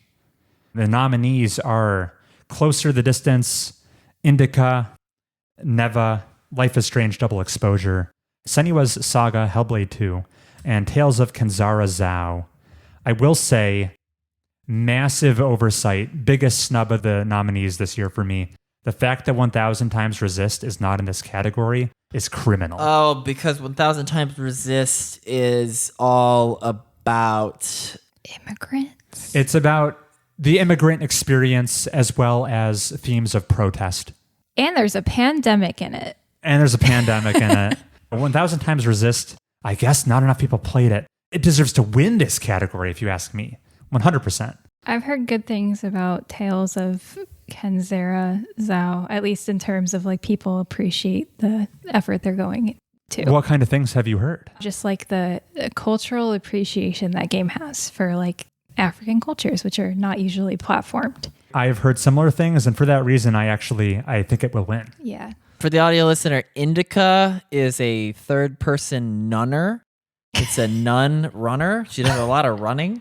And it's made by 11-Bit Studios, the makers of Frostpunk 2, so I started watching it, and it is bare bones. This thing needs a little more time in the oven. Probably published by 11-Bit. Oh, but not made by Frost Boys? I suspect not. I could be wrong. Okay. Oh, they kind of Annapurna'd it? Yeah, Annapurna's the publisher. Yeah, they got Annapurna'd it. I mean, Senua is about mental illness. It is. That's why it's here. Yeah, we'll give it to Senua. I could see it. I feel like I heard there was some, I don't even know exactly what the specifics are. Some online actors were, I think, unfairly maligning Tales of Kenzara Zhao. And I think maybe the industry folks that are on the panel of judges would use this as an opportunity to like prop it up and give it some flowers for being unfairly maligned. Yeah, I mean, I can imagine exactly why people would choose to target it. And I think those people deserve to feel bad. I suspect I agree. Moving on to best ongoing game. This is kind of like games from previous years coming back. For more, we have Destiny 2, Diablo 4, Final Fantasy 14, Fortnite, and Helldivers 2. Hey, reading this nominations list was how I found out there's a Diablo 4. Yeah, it came out last year. I'm excited to play it. Is that the early April Fool's joke? No, that was Diablo Immortal, okay. the mobile game. Okay. But you're on the right track. What do you guys pick for this category? I ultimately decided against it. My gut instinct was Destiny 2. It released a well-reviewed and like end of an era DLC called The Final Shape this year. I thought fans might rally around that. I didn't know which of these ongoing game categories this game would win, so I just ended up blanket picking it. I think Helldivers 2 will get best ongoing game. It had such a moment early in the year. It did. But that's the whole thing about ongoing is you don't define a game by a moment. Okay. It's the journey, not the destination. Yeah, it's got to be consistent. It's the bigger journey, not the first part of the journey. You're saying Helldivers 2 has lost relevance by this time of the year. Yeah. I'm saying that Final Fantasy XIV is just the cash cow. It's the perennial pick for this category. Until I start seeing the stink lines on Final Fantasy XIV, I'm going to nominate it every year. And I think you'll be well served doing so. Yeah. How I picked for this category and the next one is I looked at what won 2022 and I picked those games again. So I'm with Heath. It's going to be Final Fantasy 14. Like I said, in these kind of categories about like best ongoing, best community support, I think Helldivers is going to win one of them. And I wasn't sure which one, so I just blanket picked it. Fair enough. What did you pick? We should say the nominations for community support. Moving on. Yeah. Best community support. Yeah. Recognizing a game for outstanding community support, transparency, responsiveness, inclusive of social media activity and game updates. Here we have Baldur's Gate 3, Final Fantasy XIV, Fortnite, Helldivers 2, and No Man's Sky. Baldur's Gate 3 shipped perfect. I don't know why it needs any support. They've been at a regular clip updating it with more of an I know they added an epilogue to Baldur's Gate 3 that people are really high on. No, it's been getting lots of support. In fact, I think it won Best Community Support last year. What? Oh. If only there was a way to check. Yeah, now, Chris, the internet. This is No Man's Sky's only inclusion, ain't it? Yes. No Man's Sky included the Normandy. The Mass Effect Normandy is in No Man's Sky. Am I breaking this to you? Yeah. Yeah, they teased it. That's pretty cool. You can fly to the Normandy. You can't be on the deck, which is like, come on. But you can be alongside it in space battles, I think. That's way less cool. Sorry. Yeah. I'm even more confident Helldivers 2 wins this category because of that inclusion of they're considering social media activity. The studio behind Helldivers, Arrowhead, got really cute with their social media presence. They would stealth patch the game. You wouldn't see it anywhere in the patch notes. There would be like a low chance spawn of never before seen enemies appearing. And like players would be, it's a rare spawn chance. So what the hell is this? It's not widespread. So players are being like, what the hell is this? What the hell Divers 2 is this? Putting clips on X or Twitter or whatever. And then since the game is all about managed democracy, it's like a fascist organization. The Helldivers are like quite fascist. But tell me more. The social media accounts leaned into it, being like, there is no war in Ba Sing Se. Like, gaslighting the players into seeing the things they're seeing in the game aren't real. Excellent. Like waging a propaganda campaign. It's very funny. Yeah. Okay, we'll give it to him. That's pretty cute. I like that. Moving on.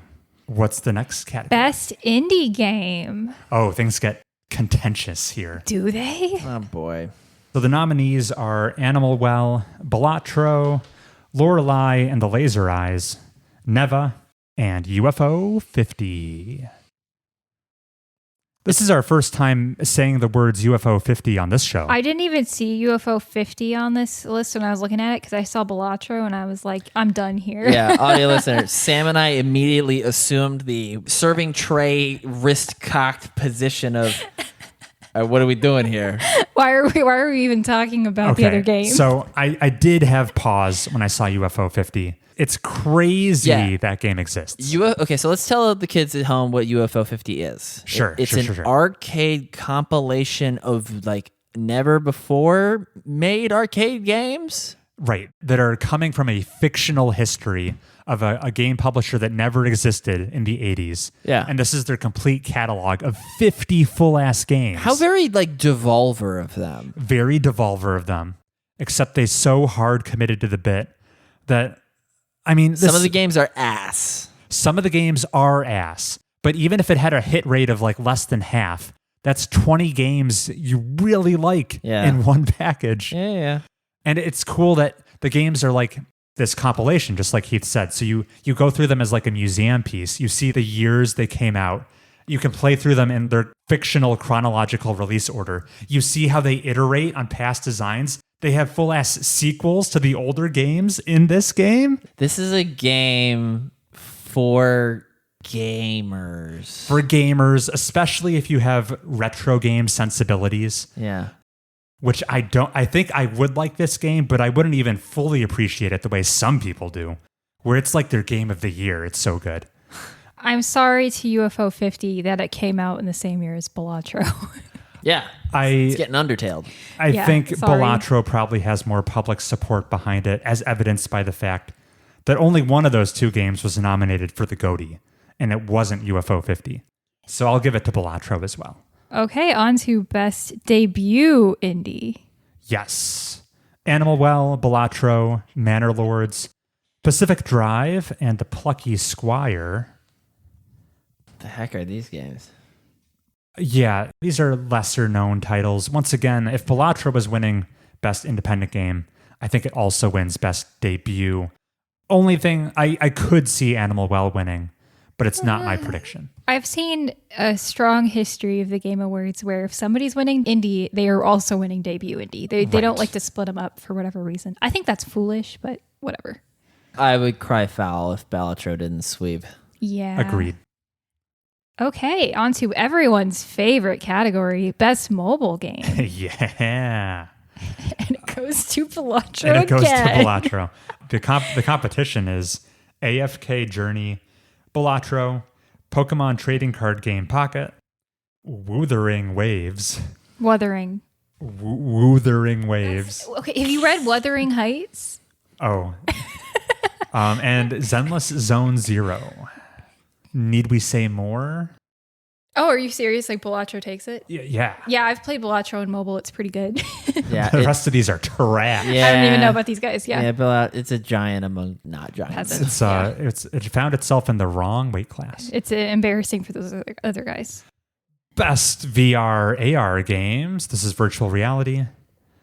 Heath, who are the nominees? Arizona Sunshine Remake, which is basically just Zombie U. Asgard's Wrath 2, Batman Arkham Shadow, Metal Hellsinger VR, and Metro Awakening. Here's a fun fact before you guys say anything. Asgard's Wrath is a game series that's made entirely just for VR. Yes. I think it would be a little embarrassing if it didn't win, but I'd like to hear what you guys think because I don't know anything about these games. I am familiar with Asgard's Wrath. It's one of the most critically acclaimed VR games made. The first one, at least. And I think the second one is close in quality. Like IGN gave Asgard's Wrath a 10 out of 10. It's really, really well liked. I think what hurts it in this category is that it came out in December of last year. So it's old news. It just missed the cutoff of the 2023 Game Awards. I don't think it's top of people's mind. I think people will probably gravitate towards the name recognition of Batman Arkham Shadow, which just came out and was also very well reviewed. So I think that's my prediction. Even if those release dates were reversed, Asgard's Wrath is looking like Brazil's attempt at Banjo-Tooie. What's the first-person action Lara Croft type game that I don't care for? Man, you're doing Banjo-Kazooie? Doing so many shrugs over there. I'm shrugging this Asgard's Wrath. The boss battles look fine. Oh yeah, I don't know anything about this game. I just know that it was created for VR. What do you pick for best VR game? Batman Arkham Shadow. Batman Arkham Shadow. Okay. All right. On to best action game. Nominees are Black Myth Wukong, Call of Duty Black Ops 6, Helldivers 2, Stellar Blade, and Warhammer 40K Space Marine 2. Well, all of China's going to vote for Black Myth Wukong, according to Chris. All of China is voting for Black Myth Wukong. And then all of America is voting for Call of Duty. Hoorah. Hoorah. And then all the weebs vote for Stellar Blade. Yeah. And then all the fascists vote for Helldivers 2. Perfect. Yeah. Everyone's in their own one of four categories. So something for everyone. I might give it to Black Myth Wukong. That seems like it makes sense for them to get one.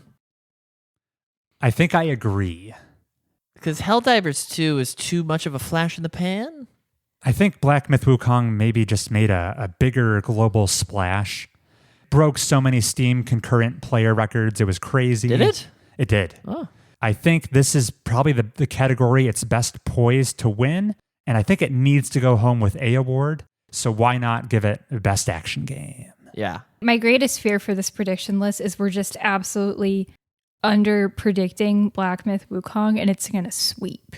That would be interesting. That would be crazy. Just so, I don't know if you're aware of the exact methodology of the Game Awards, Samantha. Mm-mm. The fan vote, the popular vote, is only factored in, it's weighted. It only contributes to 10% of the outcome. Oh, okay.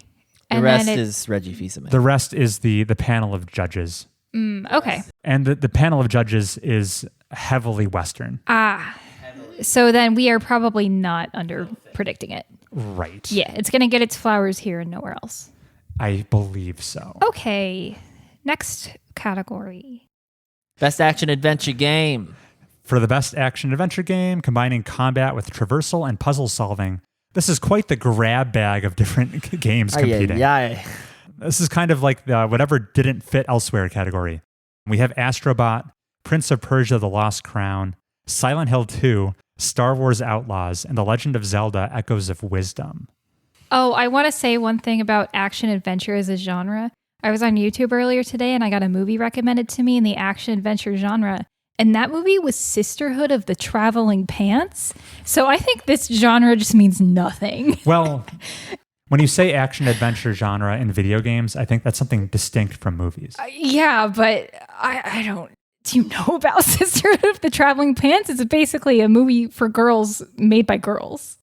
It's a silly genre name, I think, in any case. It's clearly silly when we're pitting no, allow me to do it. It's clearly silly when we're allowing the depressed widower returning to his place of memory of his lost wife, and also Silent Hill 2. I'm trying to make Astrobot be about right. We have survival horror competing with Metroidvania versus platforming versus an open world shooter. Yeah, there's no coherency here. That being said, who do you think is going to win? That being said, I noticed only one of these games was also nominated for Game of the Year. And for that reason, I pick Astrobot. I agree with your logic. Astrobot is the safe choice. Safe, yeah. The unsafe, cool kid's choice is Silent Hill 2. I looked at the reviews for Silent Hill 2, and they were like kind of positive, but not amazing. Yeah, which is why I'm going to stick with the safe choice. Stick with the pack. Sisterhood. Safety in numbers. Okay, here's a stacked category. Oh boy. Best RPG. They may as well just conflate this with Game of the Year. It's going to be some similar faces. We have Dragon's Dogma 2, Elden Ring Shadow of the Erdtree, Final Fantasy VII Rebirth, Like a Dragon Infinite Wealth, and Metaphor ReFantazio. Good news to watchers of the Game Awards. If you want to go to bed early, you can just watch until this one gets announced, and then you know who the Game of the Year is, and you can go to bed. Because three heavyweights competing with Final Fantasy, Metaphor, and Elden Ring. I think we all agree those are probably the three most likely to take this category. Yeah. I'll also just throw out, there's the 5 nominees here. Pretty crazy stuff like Persona 3 Reload didn't even make the nomination cut. Oh. And who could forget? Because it was Persona reloaded. 3 Reload. The remake of Persona 3 came out this year. You said I couldn't be mad that Paper Mario and the Thousand Year Door didn't get anything. I would put it on Family Game. I'm not asking for too much because it was just such a tried and true remake. Remaster. I draw a distinction. Persona 3 is a remake. New game. Thousand Year Door is a remaster. Okay, fine. Like in versions of Persona 3 that existed formerly, you can't even walk around the town. Persona 3 Reload ran into the problem of this was the JRPG year, so they were old news. Right. Persona 3 already happened. I guess so. Hey, audio listener, it's me, Heath. I'm gonna give it to Elden Ring Shadow of the Erdtree for best RPG. Really? Yeah. It's Dark Souls. You can customize your tarnished. Who doesn't love that? I mean, certainly a lot of people like that. You don't think its status as a DLC deflates it any? I think its status of a DLC means that it wins this and only this. Okay. Oh, okay. Interesting. You think another game could beat it in Game of the Year and yet lose to it in Best RPG? This is the when we did that ranking of Nier Automata, and you were like, versus Transistor. It has to be Transistor because how could it be lesser in this category, more in here? This is actually just where we learned Heath picked Balatro for Game of the Year, and he's like, "Oh, it's not in this category." I see. I wish. Yeah, right. I give it to Shadow of the Elden Ring. Where do you put it, Chris? Maybe it's just my wishful thinking because of my bias here, but I want Metaphor ReFantazio to win Best Role-Playing Game. Just so the listeners can hear like the safe pick, I did put down Final Fantasy VII Rebirth as my pick. I don't know if anything is safe. I feel like someone's got to do it because it's going to be one of those three. One of us will be right. One of us will be so right. Or I'll win in spirit when Yakuza wins. Oh my God, that would be so sick. On to Best Fighting Game. Best Fighting Game. Man, I sure don't know any of these games. Somewhat of a weak category this year. We have Dragon Ball Sparking Zero, Grand Blue Fantasy vs. Rising, Marvel vs. Capcom Fighting Collection Arcade Classics, Multiversus, which was nominated years ago, and it's back, and Tekken 8. Folks listening, Grand Blue Fantasy Versus is made by Arc System Works. Arc System Works makes the best fighting games. It's going to go to Grand Blue. Grand Blue had the best reviews out of all these games. Oh, really? Yeah. Because Tekken 8 had great reviews, too. Its reviews were pretty good, but Grand Blue, everyone liked it who played it, it seemed. Marvel vs. Capcom Collection has Marvel vs. Capcom 2, which has the best music, but it just ran against an Arc System game in this year. I do want to just talk briefly about the funny situation of Multiversus, where that game like launched, I don't know if it was 2022, I want to say. It was like out. People were playing it. You could down smash with Scooby-Doo. This is is it Warner Brothers, their take on Smash Bros? If it's Scooby-Doo, then yes. Yeah, the game was out, people were playing it, and then seemingly the company decided to retroactively declare that its release was a beta, and then delisted it for like over a year. And then I guess it came back this year, and that's why we find it nominated yet again. You think for like taxes or something silly, like as a write-off? I have no idea. I'm pretty sure my friend from college, Jared, worked on that game. He provided the voice of Scooby-Doo. Which is why Chris is picking it for his. No. I'll go against the grain and say Tekken 8 wins this category. I think it has more brand recognition than something as niche as Grand Blue Fantasy. That only gets you so far in the fighting game category. You're right. We're already in a niche. Yeah. All right. For Best Family Game, we have Astrobot, Princess Peach Showtime, Super Mario Party Jamboree, The Legend of Zelda Echoes of Wisdom, and The Plucky Squire. I'm pretty sure Super Mario Party Jamboree is the worst game ever.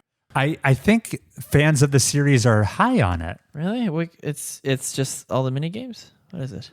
I think it's just a proper entry in the franchise. It's pretty cool to see that there's a Mario and a Zelda game here that are both female protagonists. I don't think that's ever happened before, ever. So, pretty cool. Well, Princess Peach Showtime, I don't think that's even a Mario game. It's just Mario a Peach game. Verse. Yeah, but it's, she's part of his world.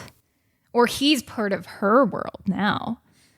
Anyway, I just thought that was cool to see. Ooh, okay. I will play Echoes of Wisdom eventually. Hey, Jamboree looks clean. Yeah, I think it's a well-regarded entry. It's a little slow for my taste, but I do think it's a little weird seeing Echoes of Wisdom nominated in this category.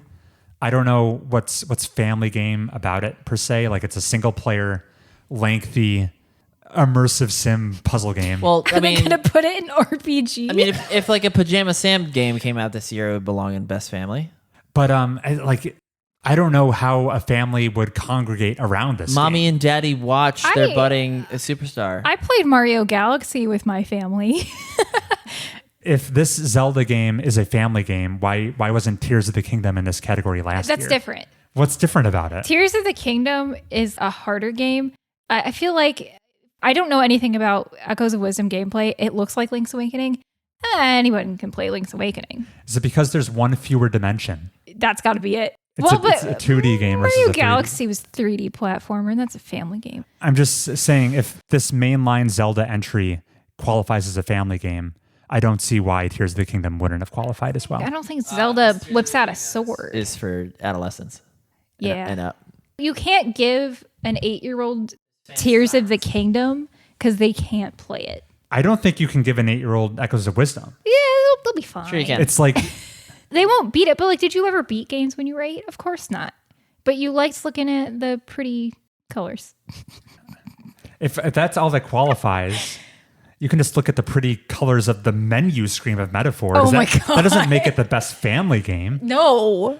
It's got all those weird body parts in those menus, Chris. But Kids can't see that. They'll never, by your logic, they never make it that far. Yeah, probably Since not. you don't have to finish it. I feel like it's a family game. You know it when you see it. You're trying to like define family, and it's like, well, yeah, Echoes of Wisdom looks like a family game. Breath of the Wild, not a family game. It's easy. All right. You should just know this. Anyway, Astrobot wins it. Astrobot wins best family game. Moving on. For All sure. right. Oi, best Sims strategy game. Hey. The contestants are Age of Mythology Retold, Frostpunk 2, Kunitsugami, The Path of the Goddess, Manor Lords, and Unicorn Overlord. Yeah. Okay, so Unicorn Overlord is a 13 Sentinels like. Vanillaware. Yep. Frostpunk 2 is a Frostpunk like. Heath, what's the temperature on Frostpunk 2? Motherfucking Frostpunk 2. I didn't mention this during the other thing. Each building, be it a research station or an extraction station, so many stations, would have UI pop up above the structure that said how many workers are working in it and what's it producing and stuff. And so I would click on it, and the goddamn 4X camera would shift so much and have so much inertia that my cursor would keep missing the pop-up as it was going. Maybe that's why I only got to chapter 2 before my PC died. So Frostpunk 2 does not deserve to win this. What a weak showing. Yeah. It is a weak showing. Which is why Frostpunk 2 might be better than these, though, despite what I said. I was expecting to see 2 games in this category, neither of which appeared. I was expecting to see, from our favorite franchise Heath is intimately familiar with, Steam World Heist 2 came out this year. That 2D kind of turn-based tactical combat games, drawing some inspiration from XCOM. And I hear it's amazing. I also heard Tactical Breach Wizards is amazing. These are 2 games I intend to get to in the somewhat near future. Snubs, both of them. Snubs, not seeing them pop up here. As a strategy game enjoyer, seeing the entries on this category made me sad. Yeah. It's like, I don't want to play any of these. The one I heard most positive word of mouth about was Unicorn Overlord. Maybe that has more to say about the circles I'm listening to. I looked up the reviews for all of these because I was like, man, I'm just shooting in the dark. And the Path of the Goddess had the best reviews. Oh. But I don't know if that speaks to if it'll actually win. Could be just like it has its niche and they love it. That one's interesting. It's kind of like a modern big budget take on tower defense games. Like those old in-browser Flash games you'd play to waste time. Like Bloons Tower Defense. Oh man, I loved me some Bloons. I could see Kunitsugami winning, but my vote is my prediction is Unicorn Overlord. Yeah.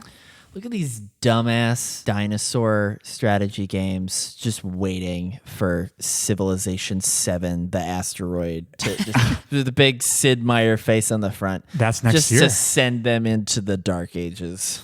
Man, I'm hoping for Fire Emblem 3 Houses sequel announcement. 4 houses. I know Engage came out. It wasn't as good.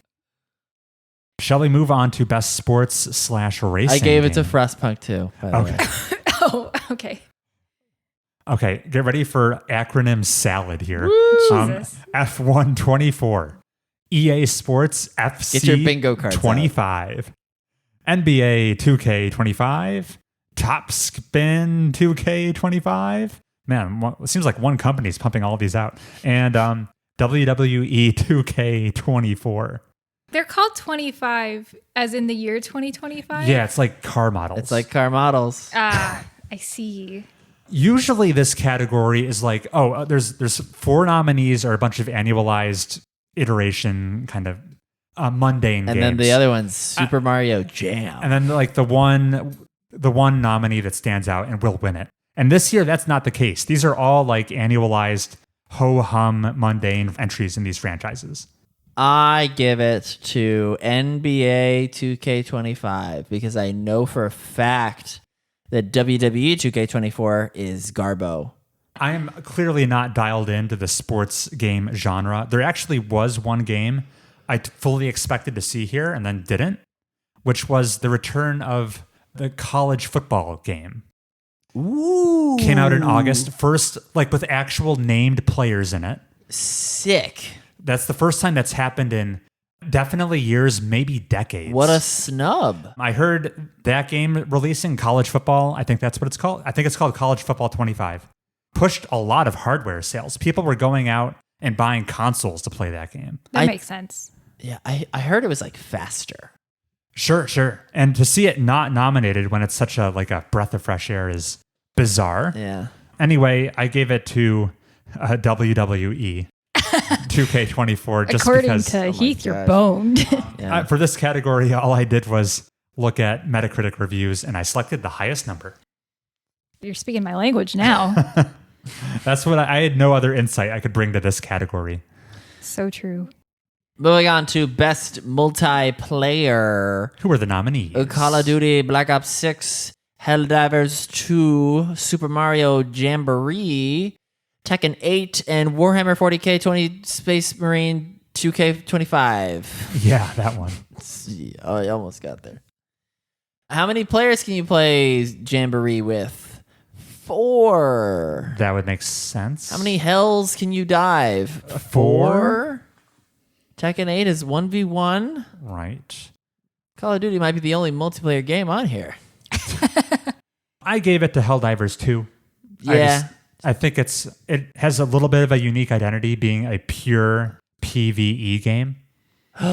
I knew this. I think it harkens back a little bit to the vibe certain multiplayer games gave off of yesteryear, kind of like that brief pocket of time when there was Gears of War Horde mode or Left 4 Dead. And we haven't gotten a game quite in that lineage in a while. Do you think Helldivers, out of the question, Call of Duty takes it? For being Call of Duty? Yeah, Sam and I are going to give it to Call of Duty for best multiplayer. Yeah. I think people love it, maybe. Call of Duty would be my runner-up pick, yes. Yeah. You've said to me, Helldivers 2 is now a thing of the past. Yeah. But we can't forget when it was the thing of the present. My memory is a goldfish. You can't 360 no scope in Helldivers 2. True. Ironically, you can in Super Mario Jamboree. It's just really difficult to find. All right. This will be a quick one because it's best adaptation, recognizing outstanding creative work that faithfully and authentically, wait a minute, adapts a video game to another entertainment medium. Knock, knock, it's Knuckles.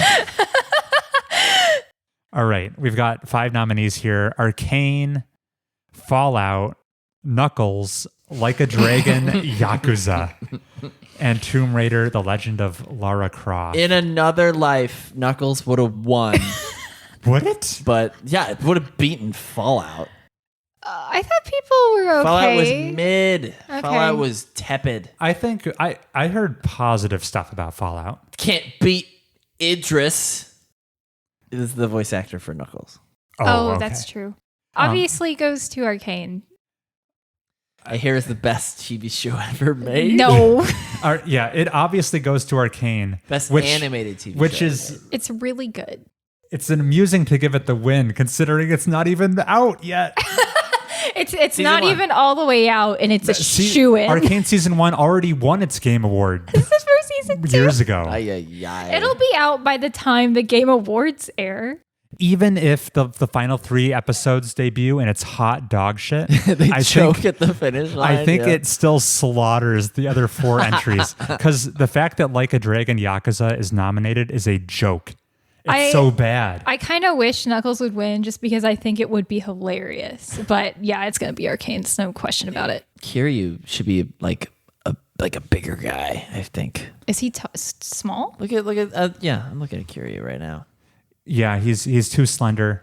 Yeah. I will say, going by the description of a creative work that faithfully and authentically adapts a video game, Arcane would be disqualified because it's actually good.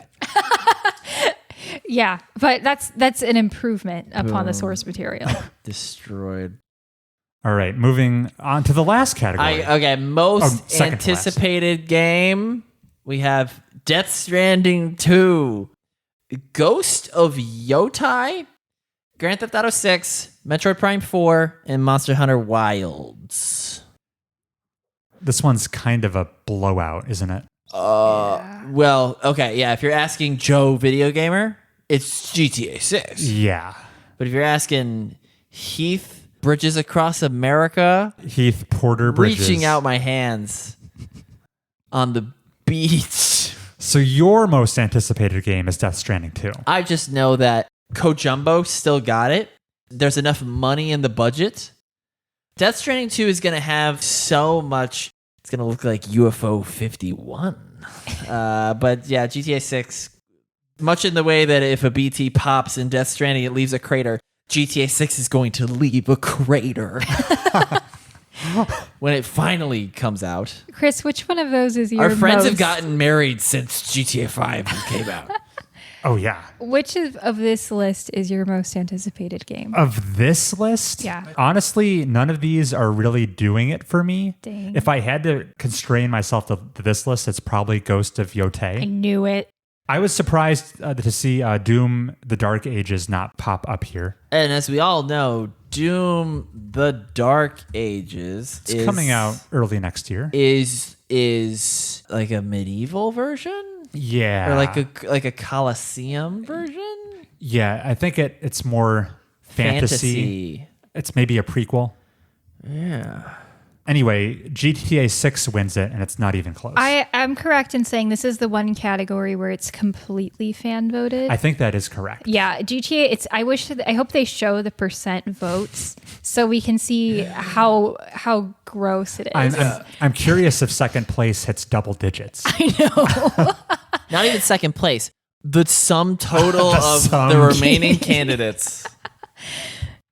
Yeah, it's going to be that bad. Which brings us, dear listener, to the game of the year. Yeah. Sponsored by Doritos. Recognizing a game that delivers the absolute best experience across all creative and technical fields. The 6 nominees are Astrobot, Balatro, Black Myth Wukong, Elden Ring Shadow of the Erd Tree, Final Fantasy VII Rebirth, and Metaphor ReFantazio. I'd like you to weigh in on this one too, Samantha. Oh, okay. I mean, as I said before, we already know what we're picking, except for Heath, because it's what we picked for best RPG. So Chris, by that logic, unless he's operating on some weird logic trees here, picked Metaphor, and I picked Final Fantasy.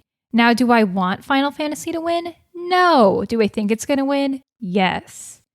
So you don't get mad at me. You won't be sad to see Final Fantasy VII win. Yeah, I like Aerith. I want to play this game. I think it's going to be great. We're hoping they can one up the Honeybee Inn dance off. They better. Except, what if I told you the Honeybee Inn is also in Metaphor? Except it's really different. It's run down and dirty. They don't get to do a dance, so it's like, what's even the point of this game? Right. Keith, what is your pick for Game of the Year? I like the Happy Turtle myself. Final Fantasy VII is going to win Game of the Year. That's just math. There's like a Irish cat in Final Fantasy VII Rebirth 2. There's a cat? Yeah. Metaphor has a cat as well. His name is Plateau. Yeah. You let me pet him. Looking at these, I'd say Black Myth Wukong and Balatro. It was an honor to be nominated. You're probably not going to win. The people who like Black Myth Wukong, hearing you group it with Balatro as like an out of the question, are raging right now. They take it personally. Yeah. My social credit score just went down. Yeah.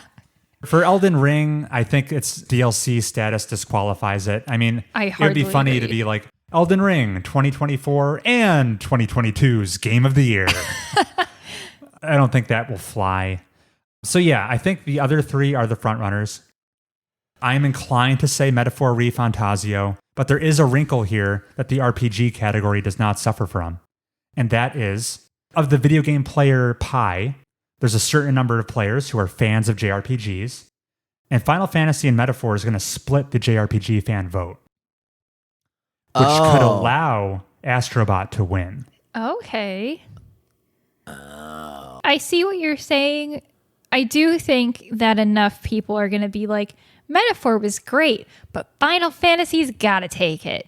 You know, as a JRPG fan myself, I would acknowledge that it's probably going to win. But I see what you're saying. I don't have the utmost confidence, but I will predict Metaphor is the game of the year. I'm going to try to manifest it into being reality. I was going to make a joke like an Astrobot and Elden Ring are clearly both family games, which means Balatro comes from behind and wins Game of the Year. This is my path to victory. This probably does not enter into the thought process of the people voting, but I'm hung up on the fact that Final Fantasy VII Rebirth is just the middle chunk of Final Fantasy VII. Well, if it truly does have the Aerith getting squished moment, people love that. I think that traumatized a generation of little kids growing up. Kids love trauma. Builds character. I think Final Fantasy is more ubiquitous than the Persona franchises. Like more people who are maybe don't consider themselves to be JRPG people will play Final Fantasy and they're not going to touch Metaphor. I also think there's just a little bit of taint on awarding Game of the Year to a remake. Yeah, but it's a remake that's doing a lot. It's doing a lot different, rewriting the history. It's not my Game of the Year. Right. I think for a certain number of the voters, these will be disqualifying factors. Well, I guess we won't know until Jeff Keighley tells us on December 12th. He sure will. Yeah. Why does Jeff Keighley is there so much pomp and circumstance for the first 60% of the awards? And then he grab the mic and he's like, best family game. This is he just rattles off like rapid fire. Like 2 handfuls of game awards. And I'm checking my bingo card. Just like, improvement upon the Oscars, if you're asking me. Oh, true. I don't think it's unfair to say the trio of us here today predicting these categories have given it more thought and respect than many of the people voting and slash announcing these games. Oh, dear. Did y'all vote? Like, sign in and vote for like the I fan did stuff? for the categories where I felt like I was informed enough to do so. So sports game. I need to pump up my chances of WWE winning, Samantha. Yeah. Oh, man. Very good. Sorry, Heath, what was your final answer for Game of the Year? Oh, shoot. Final Fantasy VII. Okay. You two are in agreement. I'm the odd one out. I wish I could agree with you. We will see. Like I said, I'm manifesting. Anyway, that's the end of this episode. If you think we are dead wrong about Wukong, you need only write us in at mobiustubespodcast@gmail.com. That's right. We'll read every email. That's mobiustubespodcast@gmail.com. Thankfully, all of our technical issues with archive.org have been settled. We can upload at our regular cadence once more. Thanks for coming back on the show, Samantha. Of course. Thank you guys for having me. I saw Heath light up when we were going to talk Outer Wilds spoilers. He was so excited. Well, maybe I'll light you up next time with my next game I have downloaded. Oh, okay. Is that a threat? I guess. Or a promise? We'll catch you all next time. Goodbye.